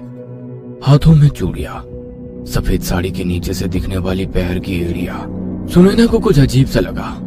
उस औरत के पैर आगे की तरफ थे और चेहरा उल्टी दिशा में। शायद उसका चेहरा आगे की तरफ ही बालों में ढका होगा। इतना अजीब चित्र कौन और क्यों बनाएगा? बालों के बीच उस औरत की सफेद आंखें दिखाई देने लगी। ये देखकर सुनैना के दिल की धड़कन ही रुक गई। वह हैरान हो गई। अभी तो चेहरा बालों से ढका था, अब ये आंखें? टॉर्च की रोशनी में वो पेंटिंग कुछ ज्यादा ही डरावनी लग रही थी। उस पेंटिंग से औरत की आंखें, जो मानो चित्र से सुनैना को ही घूरे जा रही थी।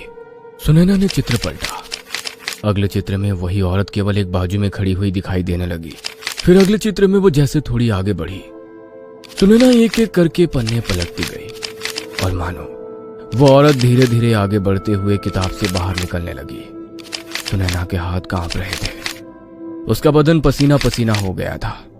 हिम्मत जुटाकर उसने आखिरी पन्ना पलटा और सन्न रह गई, क्योंकि पन्ना खाली था और नीचे लाल खून जैसी स्याही से लिखा था, मैं तुम्हारे पीछे हूँ। जैसे ही वो शब्द सुनैना ने पढ़े, वैसे ही ठंडी हवा का एक झोंका उसकी गर्दन के पसीने को छूते हुए जमीन पर रखी जलती मोमबत्ती को बुझाकर चला गया।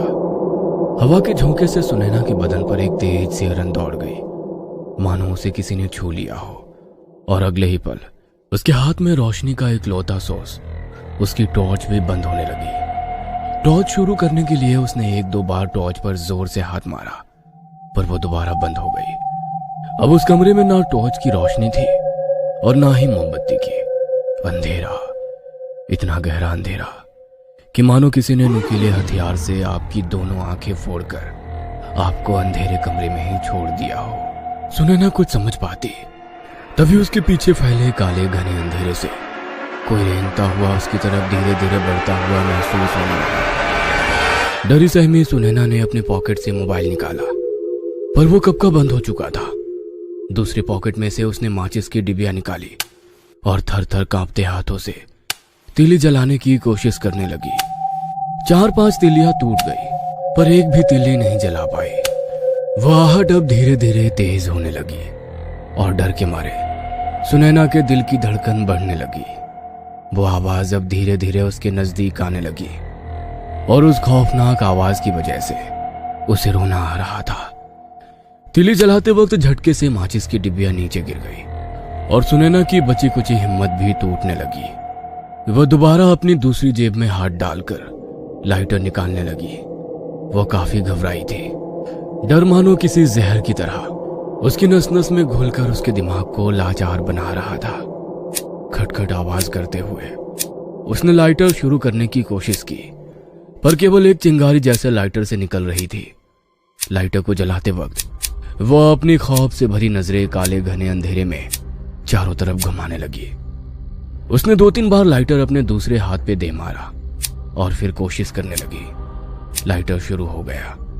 लाइटर की धीमी सी लौ को देखकर जैसे उसकी जान में जान आ गई। लाइटर की रोशनी में नजरें घुमाते हुए उसने जमीन पर रखी मोमबत्ती उठाई, पर डर के मारे उसके हाथ कांप रहे थे। जैसे तैसे उसने मोमबत्ती जलाई और सब कुछ शांत हो गया। दोबारा एक गहरा सन्नाटा उस जगह छा गया। मोमबत्ती की धीमी जलती लौ उस कमरे के अंदर पहले खौफनाक अंधेरे को चीरती हुई अपनी पीली धुंधली सी रोशनी बिखेरने की कोशिश कर रही थी। उस सन्नाटे से एक अजीब सी गंध उसे महसूस होने लगी। वह बदबू इतनी गंदी थी कि अब उसे उल्टी आने लगी। जैसे तैसे उसने जमीन पर रखी वो किताब उठाई और दाएं हाथ में वो किताब कसकर पकड़ ली। पर इतनी तेज बदबू। वह खुद से ही बात कर ही रही थी कि तभी उसे राहुल की एक बात याद आ गई। एक बार एक वीडियो में राहुल ने कहा था कि अगर किसी वीरान पड़ी जगह या किसी एक कमरे में अचानक से तेज बदबू आने लगे तो समझ लेना वहां कोई बुरी और खतरनाक आत्मा का बसेरा है। और अचानक से फैलने वाली बर्दाश्त के बाहर हो रही इस बदबू का मतलब जरूर वो आत्मा यहीं कहीं मौजूद है। उसने अपने हाथों में पकड़ी मोमबत्ती की लौ उसकी तेज सांसों की वजह से फड़फड़ाने लगी। अपनी सांसों पर काबू रखते हुए पीछे मुड़ी। मोमबत्ती की उस धुंधली रोशनी में उसकी नजर कमरे के भीतर हर कोने में पहुंच रही थी, पर पूरा कमरा खाली था। पर वो आवाज कहीं से तो आ रही थी और ज्यादा दूर भी नहीं, उसी के पास काफी नजदीक से। तभी पीछे से उसे अपनी गर्दन पर हवा के झोंके की ठंडक महसूस हुई। वह समझ चुकी थी कि वो जो कोई भी है वह जमीन पर नहीं बल्कि उसके सर के बिल्कुल ऊपर आ चुका है। सर के ऊपर वाली छत पर वो छिपकली की तरह चिपक कर नीचे देख रहा है। अपनी सांसें रोककर उसने दाईं तरफ नजर डाली। केवल 2 कदमों की दूरी पर उस कमरे से बाहर निकलने वाला दरवाजा था। सुनैना ने अपनी नजरें उस दरवाजे पर गड़ाई। उसे थोड़ी हिम्मत करके दरवाजे से बाहर निकलना था, पर डर उसकी रग रग में जहर की तरह फैल रहा था। पर उसने थोड़ी हिम्मत जुटाई, गहरी सांस लेते हुए दरवाजे की तरफ देखने लगी और तभी एक हवा के झोंके से उसके हाथ में जलने वाली मोमबत्ती बुझ गई। विवेक हर दरवाजे पर रोशनी डालता हुआ चल रहा था कि तभी एक दरवाजे के पास उसे कुछ लिखा हुआ कागज दिखाई दिया। टॉर्च की रोशनी डालते हुए उसने वो कागज उठाया। वो अपनी सांसें रोककर दरवाजे की दूसरी तरफ से कोई आवाज या आहट जैसी किसी चीज का जायजा लेने लगा, पर उसे किसी के होने की आहट महसूस तो नहीं हो रही थी। उसने धीरे से दरवाजे की कुंडी सरका दी और कमरे के भीतर गया। इधर लाख ढूंढने पर भी अतुल और सचिन को तय खाने का रास्ता नहीं मिल रहा था। दोनों परेशान होकर हर एक चीज हर एक जगह तलाश कर रहे थे। तभी जेब से मोमबत्ती निकालने की कोशिश में सचिन के हाथ से टॉर्च फिसलकर नीचे गिर गई और उस आवाज से दोनों चौंक गए। आवाज से साफ साफ लग रहा था कि नीचे की ओर खाली जगह है। मतलब वो जहां खड़े थे वो फ्लोर लकड़ी का बना हुआ था। नीचे गिरी टॉर्च घूमते हुए एक जगह पर रुक गई। टॉर्च की रोशनी में अतुल को दीवार के सामने ही लगभग 5 फीट की एक लकड़ी की अलमारी दिखाई दी, पर सचिन का सारा ध्यान लकड़ी की फ्लो पर था। उसने नीचे गिरी टॉर्च उठाई और घुटनों के बल बैठ हाथों से नीचे की जमीन टटोलने लगा। तो अतुल ने भी अपनी टॉर्च की रोशनी अलमारी की तरफ की। अतुल की नजर अलमारी के खुले दरवाजे पर गई, पर वो दरवाजा धीरे धीरे बंद हो रहा था। सचिन को कुछ बिना बोले दबे पैरों से अतुल उस अलमारी की तरफ चलने लगा और सचिन जमीन पर पैर की आवाज करते हुए सीढ़ियां होने के सुराग ढूंढने लगा। पीछे अतुल अलमारी के पास पहुंच गया और अलमारी का दरवाजा खोलने लगा। दरवाजा खोलने की आवाज से सचिन चौंक गया और जैसे सन्न रह गया। चारों ओर फैले घने काले अंधेरे के बीच सचिन के कांपते हुए हाथ से अतुल के चेहरे पर पड़ने वाली टॉर्च की रोशनी और उस सफेद रोशनी की सीधी लकीर में दहशत भरा अतुल का चेहरा। यह सचिन के लिए दिल दहला देने वाला मंजर था। अतुल उस अलमारी के खुले दरवाजे के भीतर डहरी सहमी दहशत भरी नजरों से झांक रहा था, मानो जैसे अतुल ने अपनी मौत को सामने देखा। वह वहां से दूर भागना चाहता था, मगर जैसे किसी ने उसके दोनों पैर कसकर पकड़ रखे थे। अतुल की यह हालत देख सचिन का भी दिल डर के मारे जोर जोर से धड़कने लगा। डर के उन कुछ ही पल में मानो उसका गला सूख गया था। अतुल को इस तरह देख सचिन की हालत ऐसी हो गई थी कि उसके शरीर की सारी ताकत किसी ने निचोड़कर निकाल दी हो। पर खुद को संभालते हुए उसने धीमी आवाज से अतुल को अलमारी का दरवाजा बंद करने को कहा। सचिन की तरफ देखकर अतुल रो रहा था। नामे अपनी गर्दन हिलाते हुए वह सचिन को अपने नजदीक आने से रोकने लगा। शायद वह अलमारी का दरवाजा बंद करने की ही कोशिश कर रहा था, पर अलमारी के अंदर छिपी वह अनजानी ताकत शायद उसे ऐसा करने से रोक रही थी। अतुल ने सचिन की ओर एक दहशत भरी नजर से देखा और चिल्लाने के लिए अपना मुंह खोला, पर उसके मुंह से आवाज नहीं निकली। टॉर्च की रोशनी में अतुल का दहशत भरा चेहरा देखकर सचिन का भी जैसे दिल ही बैठ गया। पर थोड़ी हिम्मत जुटाकर सचिन धीरे धीरे आगे बढ़ता रहा। अब वो अतुल से कुछ ही कदमों की दूरी पर था। अतुल को अपनी तरफ खींचने के लिए सचिन ने अपना हाथ आगे बढ़ाया। वह अतुल का हाथ पकड़ने ही वाला था कि तभी किसी ने अतुल को एक ही पल में अलमारी के अंदर खींच लिया और अगले ही पल झटके से अलमारी का दरवाजा बंद हो गया। अतुल के हाथ में जलने वाली टॉर्च जमीन पर धड़ाम से गिर गई, जिसके साथ वो टॉर्च बंद हो गई। वह खौफनाक नजारा देखकर सचिन के दिल की धड़कनें तेज हो गई, मगर वह नहीं चिल्ला सकता था, ना ही अतुल को आवाज लगा सकता था। अगर ऐसा किया तो वह आत्मा उसका भी वही हश्र करेगी जो अभी अभी उसके सामने अतुल का हुआ। अब सारे दोस्त अलग अलग हो चुके थे। राहुल को बचाने निकले सभी दोस्त अब खुद उस जगह फंस चुके थे। कुछ देर तक वो सन्नाटा कायम रहा। अपने सामने सबसे अजीज दोस्त की इस तरह मौत देखकर सचिन को रोना आ रहा था। वह बिल्कुल बेबस लाचार जैसा उस जगह पर खड़ा था। पर यह तो बस शुरुआत थी। अगले पल जो उसने देखा उससे मानो पैरों के नीचे से जमीन सरक गई। वह बेबस लाचार बना कमरे के चारों तरफ रोशनी डाल रहा था। कमरे की हर दीवार पर रोशनी डालकर गौर से देख रहा था और बेबस होकर वो घुटनों पर बैठ गया, क्योंकि जिस कमरे के भीतर वो था उस कमरे को दरवाजा ही नहीं था। जैसे एक खाली बक्सा होता है उसी तरह से वो कमरा दिखाई दे रहा था। ये डरावना दृश्य देखकर उसके दिमाग ने जैसे काम करना बंद कर दिया, लेकिन अगले ही पल वो सब कुछ समझ गया। खुद की ही बात उसे याद आ गई। ये छलावा है जो हमारे दिमाग के साथ खेलेगा। जो सच होगा वो नजरों के सामने होते हुए भी नजर नहीं आएगा, और जो नजर आएगा वो सिर्फ दिमाग का वहम होगा। कुछ सेकंड वो वैसे ही जमीन पर बैठा रहा, बिना कोई हरकत किए, बिल्कुल शांत, और धीरे धीरे आंखें खोली। दोबारा टॉर्च की रोशनी में चारों ओर देखने लगा और कुछ ही कदमों पर वह दरवाजा दिखाई दिया जिससे वो अंदर आए थे। उसका डर थोड़ा कम हुआ। आंखों से बहने वाले आंसू पोंछकर वो उठकर खड़ा हो रहा था कि तभी टॉर्च बंद होने लगी। एक दो बार उसने हाथ पर टॉर्च मारते हुए शुरू करने की कोशिश की, मगर कोई फायदा नहीं हुआ। वह समझ गया था कि वह आत्मा उसे यहां से निकलने नहीं देगी, पर वो भी टूटने वाला नहीं था। उसने अपने पॉकेट में से लाइटर निकाला और शुरू करने की कोशिश की। उस काले घने अंधेरे में सचिन के हाथ के लाइटर की चिंगारी साफ साफ दिखाई दे रही थी। भले ही उसने हिम्मत जुटा ली, पर डर ने अपना असर दिखाना शुरू किया था। सचिन के दिल की धड़कन काफी तेज होने लगी। हर स्पार्क के साथ फैलने वाली रोशनी से सचिन के चेहरे पर डर के मारे जमा होने वाली पसीने की बूंदें साफ साफ दिखाई दे रही थी। रह रहकर उसे अतुल के साथ हुई वो खौफनाक घटना नजरों के सामने आ जाती थी और फिर वो दहल उठता। वो लाइटर जलाने की लगातार कोशिश कर रहा था। तभी अंधेरे में उसे महसूस हुआ कि कोई उसकी तरफ बढ़ रहा है। कोई अंधेरे में से रेंगता हुआ उसके करीब आ गया था कि तभी उसे अंधेरे में से एक दस्तक सुनाई दी।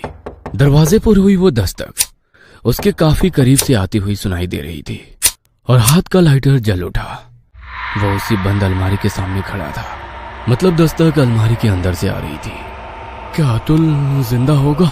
अपने पास के बैग से एक मोमबत्ती निकाली और लाइटर से जलाकर मोमबत्ती नीचे जमीन पर रखते हुए खुद नीचे घुटनों के बल बैठकर पॉकेट में से पेन और कागज निकाला। अतुल को अपने सामने इस तरह गायब हुआ देखकर उसे रोना आ रहा था। पर वो दस्तक, शायद वो जिंदा हो। जैसे तैसे उसने खुद पर काबू रख लिया। कांपते हुए हाथों से कागज पर अपना नाम लिखने लगा। तभी उसे कुछ अजीब सी आवाज सुनाई दी। लिखते लिखते वे वैसे ही बिना आवाज किए अपने पीछे से आ रही उस आहट को सुनने की कोशिश करने लगा। उस कमरे के भीतर फैले खौफनाक सन्नाटे में एक बेहद डरावनी आवाज आ रही थी, जैसे कोई उसके पीछे फैले गहरे अंधेरे में कमरे के नीचे बेजान पड़े अपने जिस्म को हाथों के सहारे चलकर खुद को घसीटता हुआ ले जा रहा हो। वो आवाज सुनकर सचिन के कांपते हुए हाथ कागज पर ही जम गए। डर के मारे वो एक शब्द नहीं लिख पा रहा था। पर तभी उसके सामने वाली उस अलमारी के दरवाजे पर दस्तक हुई। साथ ही एक अजीब सी हंसी अंदर से आती हुई सुनाई देने लगी। वह बस मिट्टी के पुतले की तरह बिना हिले वैसे ही बैठा रहा। अपनी नजरें तिरछी करके अपनी दाईं तरफ से आने वाली उस आवाज की तरफ देखने की कोशिश करने लगा और उसे एक सफेद धुंधली परछाई नजर आ रही थी। नीचे की जमीन पर रेंगती हुई वो परछाई धीरे धीरे दीवार पर चढ़ने लगी। अब कुछ भी करके सचिन को उस कमरे से बाहर निकलना था, पर वो परछाई उसके सर के ऊपर ही छत से चिपकी नीचे सचिन की हलचल पर नजरें रखे हुए थी। इधर विवेक दरवाजा खोलकर एक कमरे के भीतर आ गया।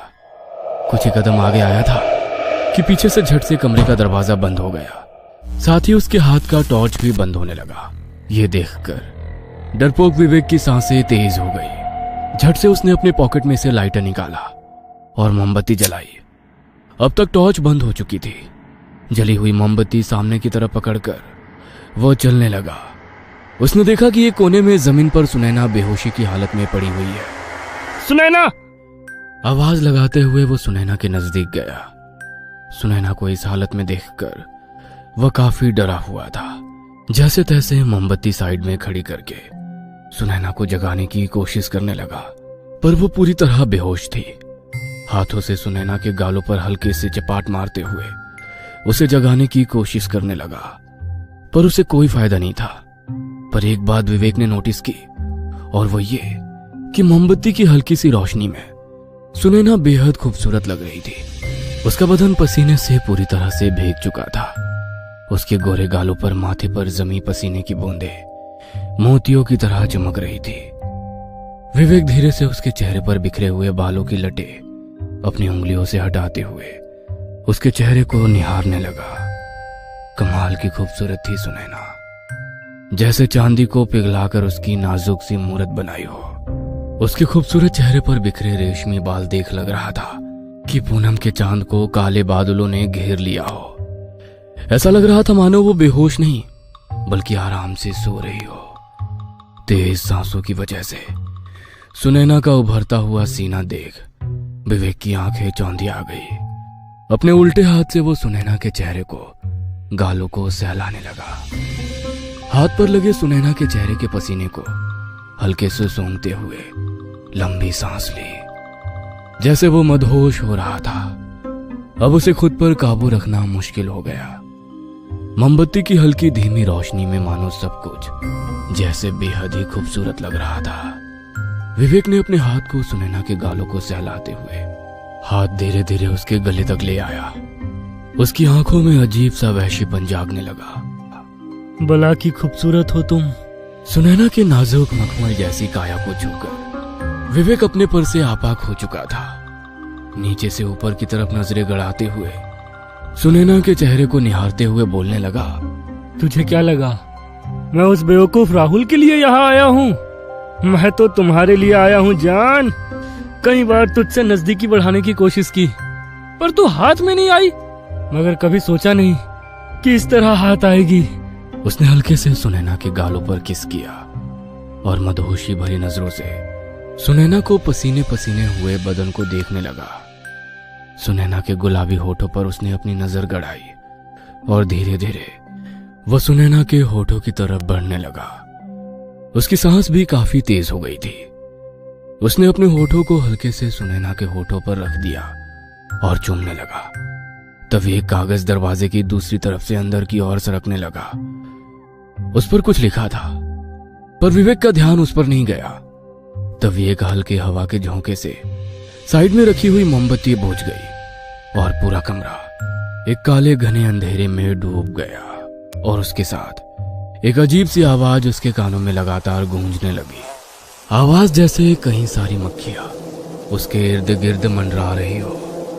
अपने चारों ओर फैले घने अंधेरे में गूंजती धू धू धू इस तरह की वो आवाज अब इतनी तेज होने लगी कि वह बर्दाश्त नहीं कर पा रहा था। विवेक को कुछ समझ में नहीं आ रहा था। उसने अपने पॉकेट से लाइटर निकाला और जलाने की कोशिश करने लगा। एक ही बार में लाइटर शुरू हो गया। लाइटर की रोशनी में उसे अपने आसपास कई मक्खियों का झुंड दिखाई दिया। हाथ से उनको हटाते हुए उसने लाइटर की रोशनी जमीन पर लेटी सुनैना की तरफ की और मानो डर के मारे उसकी आवाज हलक में ही अटक गई। नीचे का वो डरावना दृश्य देखकर उसकी आंखें फटी की फटी रह गई। नीचे एक सड़ी हुई लाश थी जिससे कई सारे मांस खाने वाले लार्वा कीड़े निकलकर जमीन पर इधर उधर फैल रहे थे और वो मक्खियां उसी लाश के ऊपर मंडरा रही थी। वह जमीन पर नीचे जिस जगह बैठा था वहां पर भी बहुत से कीड़े उसके शरीर के नीचे आकर कुचल चुके थे। उस लाश के मुंह से भी कई सारे कीड़े मक्खियां बाहर निकल रही थी।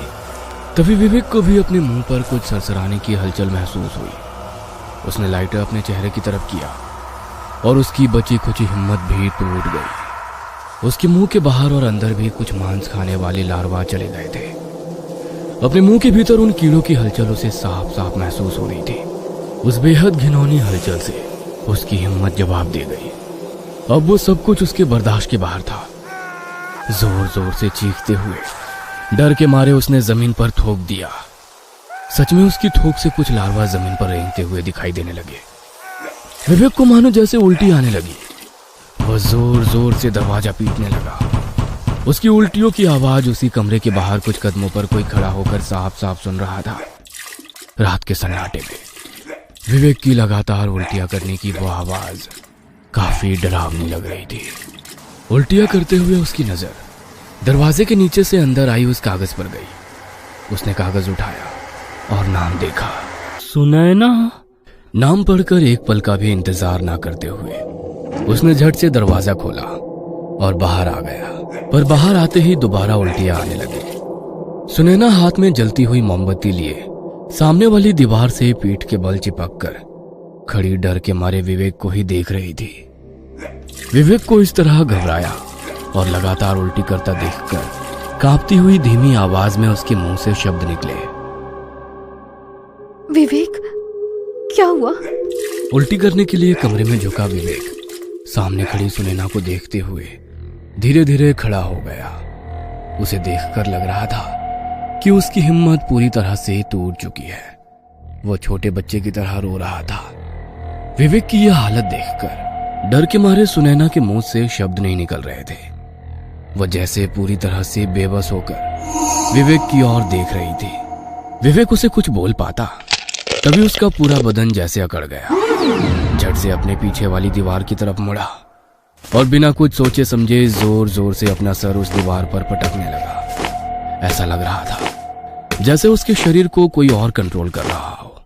विवेक की हालत देखकर सुनैना डर के मारे कांपी ही थी कि 8-10 बार सर पटकने के बाद अचानक विवेक ने अपना सर पटकना बंद कर दिया। उस दीवार से नीचे बहने वाली खून की बूंदों की तरफ देखते हुए एकदम शांत खड़ा हो गया। वो खून को देखकर अजीब तरह से मुस्कुराने लगा। रोती हुई सुनैना की आवाज कानों पर पड़ते ही उसने झट से अपनी गर्दन उसकी तरफ घुमाई। उसका वो डरावना रूप देखकर सुनैना सिहर उठी। उसके सर पर बड़ा सा घाव बना था, जिससे लगातार बहता खून उसके चेहरे से नीचे कपड़ों तक पहुंच गया। वो कुछ सेकंड वैसे ही सुनैना को घूरता रहा। उसका दहशत भरा रूप देखकर सुनैना डर के मारे कांपने लगी। वो वहां से भागना चाहती थी। वो इतनी दहशत में थी कि उसके हाथ में पकड़े मोमबत्ती का मोम पिघलकर उसके हाथ पर आ गया था। वो सिर्फ विवेक पर ही नजरें गड़ाई खड़ी थी। सुनैना की तरफ देखते हुए विवेक ने एकदम से अपनी गर्दन गोल गोल घुमानी शुरू की। मोमबत्ती की धुंधली रोशनी में खून से तरबतर विवेक की वो हरकत इतनी डरावनी लग रही थी कि किसी भी आम इंसान को दिल का दौरा पड़ जाए। अगले ही पल उसने अपनी गर्दन घुमाना बंद किया और छत की तरफ देखने लगा, जैसे छत पर कुछ था। उसकी नजर धीरे धीरे छत से दीवार पर आकर टिकी। सुनैना भी उसी तरफ नजरें गड़ाए गौर से देखने लगी, पर शायद उसकी आंखें वो देख रही थी जो सुनैना को नजर नहीं आ रहा था। धीरे धीरे विवेक ने अपनी गर्दन दाईं तरफ घुमाई, मानो वो अपने पीछे खुले दरवाजे के भीतर उस काले घने अंधेरे की तरफ इशारा कर रहा हो। सुनैना अपने मुंह पर हाथ रखकर सिर्फ रोए जा रही थी। उसकी तेज सांसों से एकदम मोमबत्ती की लौ फड़फड़ाती कि तभी विवेक ने झट से अपनी गर्दन घुमाकर सामने खड़ी सुनैना की तरफ देखा। माथे पर बनी जख्म से निकलने वाला लाल गाढ़ा खून उसकी आंखों में उतरकर मुंह में चला गया था। सुनैना की डरी सहमी आंखों में देखते हुए उसने अपने बाएं हाथ की कलाई दांतों में पकड़ी और बिना कुछ सोचे समझे अपने दांत हाथ की कलाई के मांस के भीतर खस करके घुसेड़ दिए। विवेक की ये वैसी हरकत देखकर सुनैना की आंखें फटी की फटी रह गई। वो कुछ समझ पाती कि अगले ही पल जैसे कोई जंगली जानवर अपने शिकार के शरीर का मांस नोचता है, उसी तरह अपने हाथ के मांस का टुकड़ा दांतों से नोचकर निगल दिया। हाथ की नसें कटते ही लाल गाढ़े खून का एक उबाल निकलकर जमीन पर बहने लगा। नीचे की जमीन लाल खून से लथपथ हो गई थी। सुनैना इस भयानक हादसे से संभल पाती कि तभी विवेक को किसी ने झट से दोबारा उसी कमरे के अंदर खींच लिया। अपनी आंखों के सामने घटी इस खौफनाक घटना ने मानो सुनैना का दिल गले तक आ गया था। जैसे किसी हादसे ने इंसान की सोचने, समझने और सुनने बोलने की ताकत खत्म हो जाती है और वो अपनी आंखें अनजान चीज पर गड़ाए बिना हिले वैसे ही सुनैना पड़ गई थी, जैसे वो कोमा में हो। वो कौन है, कहाँ है, इसका कोई अंदाजा नहीं था। शायद उसका दिमाग जरूरत से ज्यादा डर बर्दाश्त कर रहा था, पर अब दीवार के सहारे खड़ी जिंदा लाश की तरह उसकी आंखें सामने वाले कमरे के भीतर फैले काले गहरे अंधेरे में कहीं टिकी हुई थी। उस कमरे का दरवाजा अभी भी खुला था। कुछ सेकंड तक सब कुछ शांत रहा, जैसे किसी बड़े धमाके के बाद कानों के भीतर एक सन्नाटे की गूंज कायम रहती है, उसी तरह सब शांत था। तभी मोमबत्ती से पिघला मोम हाथ पर गिरा और वो दोबारा होश में आई। उसकी नजर दरवाजे के बाहर जमीन पर गई और झट से याद आया कि विवेक को किसी ने इस कमरे में खींच लिया था। थोड़ी हिम्मत जुटाकर उसने कमरे की तरफ पहला कदम बढ़ाया ही था कि तभी उस कमरे के भीतर फैले काले गहरे अंधेरे से विवेक की दर्द से कराने की आवाज उसके कानों में गूंजने लगी। कांपते हुए हाथों से उसने अपने पॉकेट से एक और दूसरी मोमबत्ती निकालकर जलाई और जमीन पर एक जगह रख दी और एक मोमबत्ती हाथ में लेकर धीरे धीरे दरवाजे की तरफ बढ़ने लगी। विवेक अभी भी कराह रहा था। विवेक की वो दर्द से कराने वाली आवाज सुनकर सुनैना भी सिसक सिसक कर रोने लगी। विवेक की लगातार कानों पर पड़ने वाली चीखें सुनकर सुनैना की भी चीख निकल रही थी, पर जैसे तैसे वो अपने डर पर काबू रख रही थी। एक हाथ अपने मुंह पर रखकर डर के मारे वो फूट फूट कर रो रही थी। उस अंधेरे कमरे में इतनी डरावनी आवाज आ रही थी मानो कोई विवेक की हड्डियां तोड़ रहा हो, और उस जानलेवा दर्द के मारे विवेक जानवरों की तरह चिल्ला रहा था। सुनैना ने पॉकेट से रुमाल निकाला और अपने मुंह में ठूस लिया ताकि उसके मुंह से चीख ना निकले। वो लगातार रोते जा रही थी, पर दोबारा हिम्मत जुटाकर वो उस अंधेरे कमरे की तरफ बढ़ने की कोशिश कर रही थी। विवेक की वो कराहने की आवाज सुनकर उसके पैर जैसे जमीन पर ही जम गए थे। लाख हिम्मत जुटाने के बावजूद वो एक कदम भी आगे नहीं बढ़ा पा रही थी। अपने दोस्त की वो हालत देखकर सुनैना की हिम्मत टूट चुकी थी। डर के मारे वो रोते हुए घुटनों के बल बैठ गई। विवेक के चीखने की आवाजें उसे बर्दाश्त नहीं हो रही थी। उसे लग रहा था कि विवेक के साथ वो भी जोर जोर से चीखे। अपने शरीर के अंदर जितने भी ताकत है वो सारी ताकत लगाकर चिल्लाए। यहाँ आने का उसे बड़ा पछतावा हो रहा था, पर अब कोई फायदा नहीं था। उस अंधेरे कमरे से आई विवेक की भयानक चीख के साथ मानो सब कुछ शांत हो गया, बिल्कुल शांत। एक जानलेवा सन्नाटा, और उस खौफनाक सन्नाटे से आवाज आ रही थी तो सिर्फ सुनैना के सिसकियों की। वह सिसक सिसक कर रो रही थी। अब दोबारा चारों ओर खौफनाक सन्नाटे ने अपनी जगह ली और उस अंधेरे कमरे की तरफ देखते हुए धीरे धीरे खड़ी हो गई। एक हाथ से मुंह में ठुसा हुआ रुमाल बाहर निकाला और दोबारा पैंट की जेब में रखा। उसकी तेज सांसों से उसने हाथ में पकड़ी मोमबत्ती की ज्योति फड़फड़ा रही थी। वह धीरे धीरे अपने कदम उस कमरे की तरफ बढ़ा ही रही थी कि तभी उस कमरे के काले अंधेरे से एक अजीब सी आवाज आई, जिसे सुनकर अपना आगे बढ़ाया कदम उसने वापस जमीन पर रख दिया। आवाज मानो कोई अपने नुकीले नाखूनों से लकड़ी को कुरेद रहा है। उस आवाज से सुनैना के कदम रुक गए। अपनी डर भरी निगाहें उसने कमरे के भीतर गड़ाई। कमरे के भीतर से एक अनजानी आहट आती सी सुनाई देने लगी। लग रहा था जैसे कोई बाहर आ रहा है। शायद विवेक होगा, पर वो आवाज चलने की नहीं बल्कि जमीन पर घसीटने की थी, जैसे किसी को बेरहमी से जमीन पर घसीटा जा रहा था। डर, एक अनजान डर सुनैना के रोम रोम में सिहरन पैदा कर रहा था। डर से उसकी आवाज में कपकपी छूट गई थी, होठ थरथरा रहे थे, आंखों से आंसू निकलने लगे। और फिर जो हुआ, उसने मानो उसकी बची खुची हिम्मत भी तोड़कर रख दी।